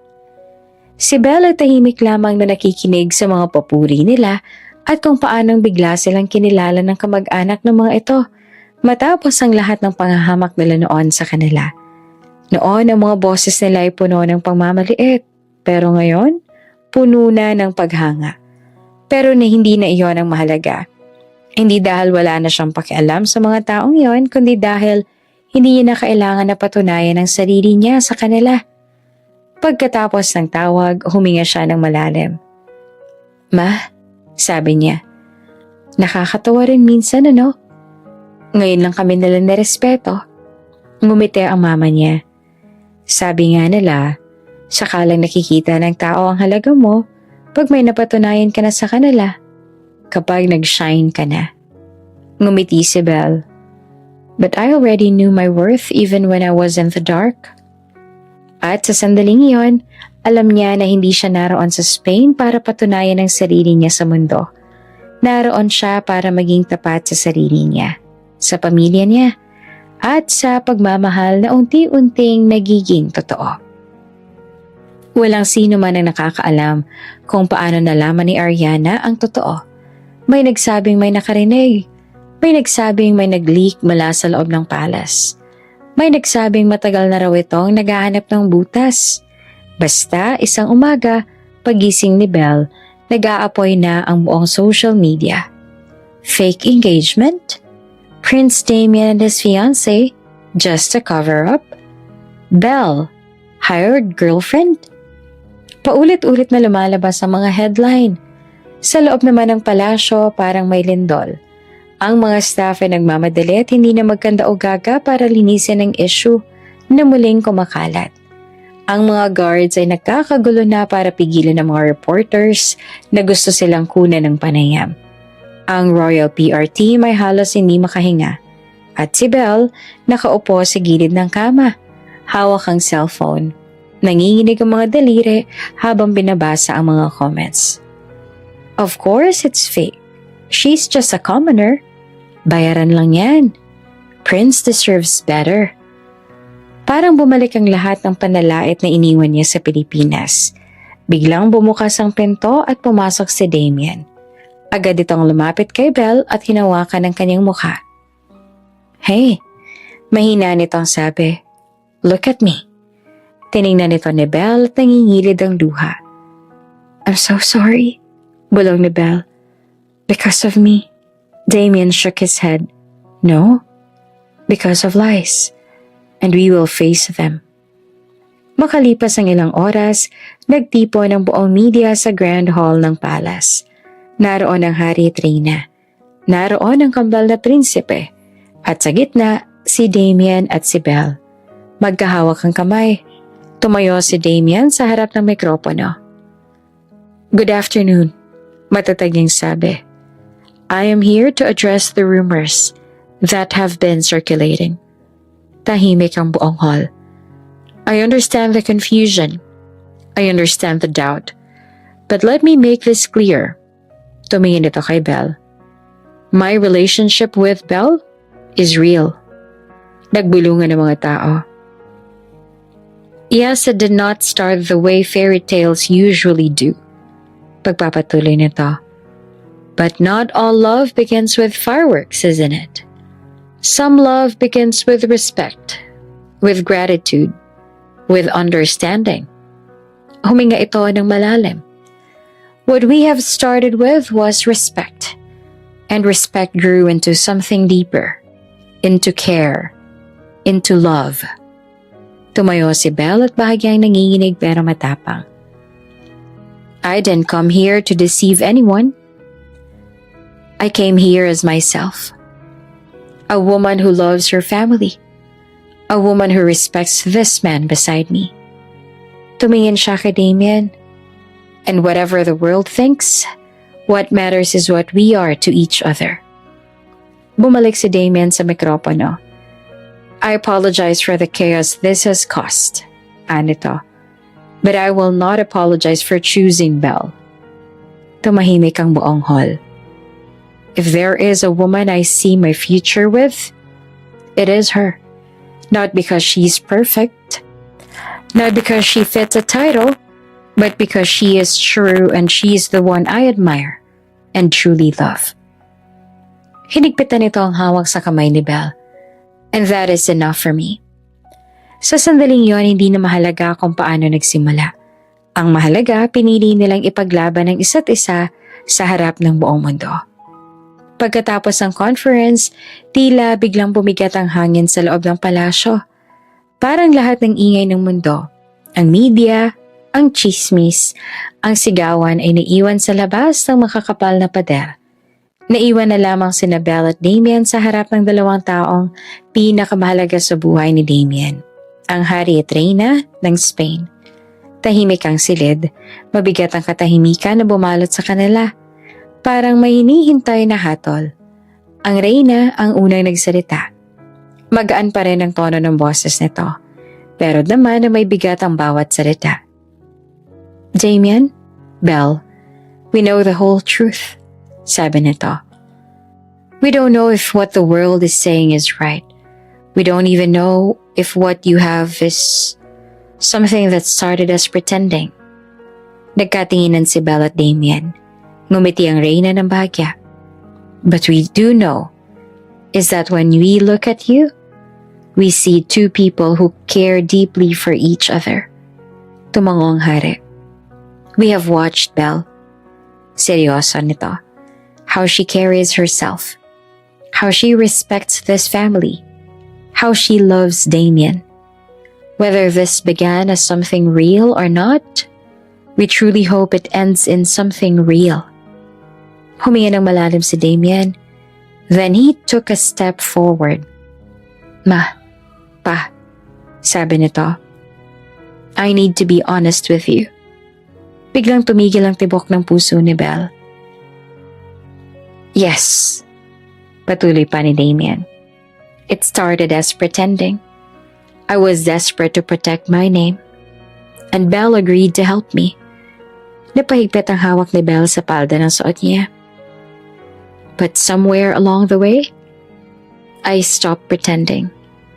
Napatingin ito kay Belle. I fell for her. And for her courage, her kindness, her strength. And I don't want this to be a lie anymore. Natahimik ang buong silid. Si Belle naman ay parang may kumirot sa dibdib niya. Hindi sa sakit, kundi sa isang bagay na matagal niya nang pinipigilan. Tumayo ang Reyna at lumapit sa kanya.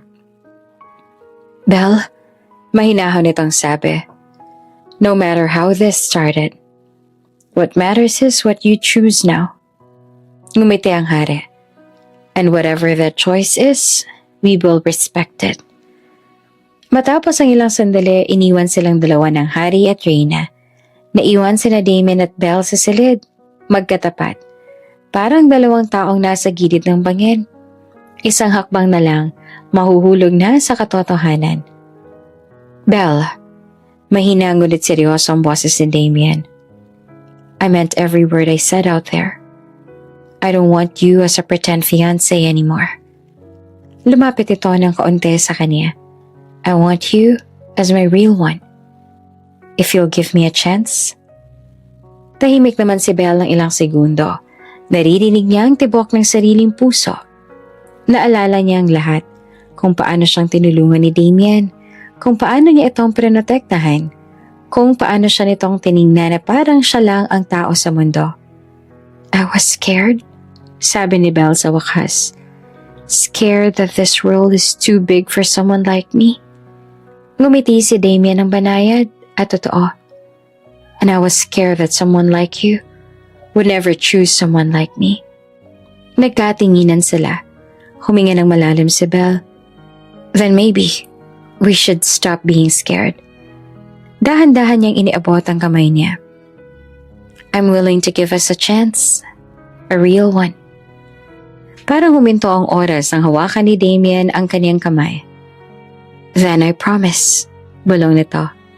This time, I will love you not as part of a story, but as part of my life. At sa sandaling iyon, sa gitna ng kaguluhan ng mundo, nagsimula ang isang bagay na hindi na kailanman magiging peke. Matapos ang lahat ng iskandalong ginawa ni Ariana, tuluyan na rin itong humarap sa mga kaso na isinampalaban dito. Hindi lang ito simpleng chismis sa mga kasinungalingang pinakalat nito. Sumira iyon sa reputasyon ng palasyo, ng royal family at maging kay Belle. Kaya't ngayon, sa unang pagkakataon si Ariana kailangang managot. Hindi man ito'y kinatuwa ni Belle at Damien, ramdam nila na ito ang nararapat. Hindi dahil gusto nilang magigante, kundi dahil may mga bagay na kailangan na tapusin para tuluyan ang makalaya ang lahat mula sa nakaraan.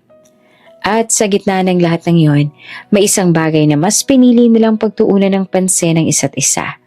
Hindi na sila nagtatago, hindi na rin sila nagkukunwari. Sa halip ng mga stage ng ngiti para sa kamera, ang meron na ngayon ay mga tunay na tawa, mga simpleng date sa hardin ng palasyo, at mga gabing magkatabi silang nag-uusap tungkol sa mga pangarap. Belle, sabi ni Damien isang hapon habang magkasama silang naglalakad sa garden. I don't want to just be your fiancé because of circumstances. I want to earn you. Ngumiti si Belle, bagyang napangiti sa sincerity nito. You already are, biro niya, pero may lambing sa boses. Hindi naman niya sinara ang puso niya. Binigyan niya si Damien ng chance sa patunayan ang pagmamahal nito sa kanya at kung gaano itong katapat sa mga salita. At si Damien naman, buong puso itong tinanggap. Hindi lang siya nanligaw sa pamamagitan ng mga bulaklak o mamahaling regalo. Mas madalas sinusuportahan niya ang mga pangarap ni Belle. Ang gusto nitong mag-aral ulit, ang pag-angat ng pamilya nito, ang pagbibigay ng mas magandang buhay sa kanyang ina at mga kapatid. At maging ang kagustuhan ni Belle na magtrabaho ulit dahil ayaw nito na umasa sa royal family. I don't want to cage you in a palace, sabi ni Damien minsan. I want you to grow, and I want to grow with you. At doon unti-unting nahulog si Belle Hindi dahil sa isa itong prince, kundi dahil sa isa itong taong marunong magmahal. Sadyang mapaglaro ang tadhana. Marami itong mga twists na kailanman hindi natin mahuhulaan. Minsan masaya, minsan maganda, at minsan naman masakit, pero ang lahat ng yon, gaano mang kapait o kaganda, ay may purpose. Para hubugin ang ating pagkatao at patibayin ang future na nakalaan para sa atin. Ang dating pretend ay naging pangako. Ang mga ngiting para sa camera ay napalitan ng mga ngiting para sa isa't isa. At isang araw, sa harap ng pamilya ni Damien at ng pamilya ni Belle, saksi ang mga nasasakupan ng mga Artocrizaga sa isang seremonya na puno ng kasiyahan at tunay na pagmamahalan, sila ay ikinasal. Hindi dahil kailangan, hindi dahil sa kailangang protektahan ng imahe, kundi dahil pinili nila ang isa't isa. Si Belle, ang dating delivery girl na minamaliit ng mundo, ay naging babaeng minahal ng isang prinsipe, hindi dahil sa ganda o sa kwento niya, kundi dahil sa kung sino siya. At si Damien naman, ang prince na minsan nagtago sa likod ng ngiti, natutong maging totoo dahil sa sarili. One thing was sure, hindi sila perpekto. Marami silang maling ginawa at alam nila na may mga mali pa silang magagawa. Pero sila ay nagkakaintindihan, handang unawain ang isa't isa, magkakampi at handang gawin ang lahat para sa isa't isa. At iyon ang dahilan kung bakit sa kabila ng lahat ng unos sa dadaanan nila, mananatili silang magkasama, masaya at nagmamahalan.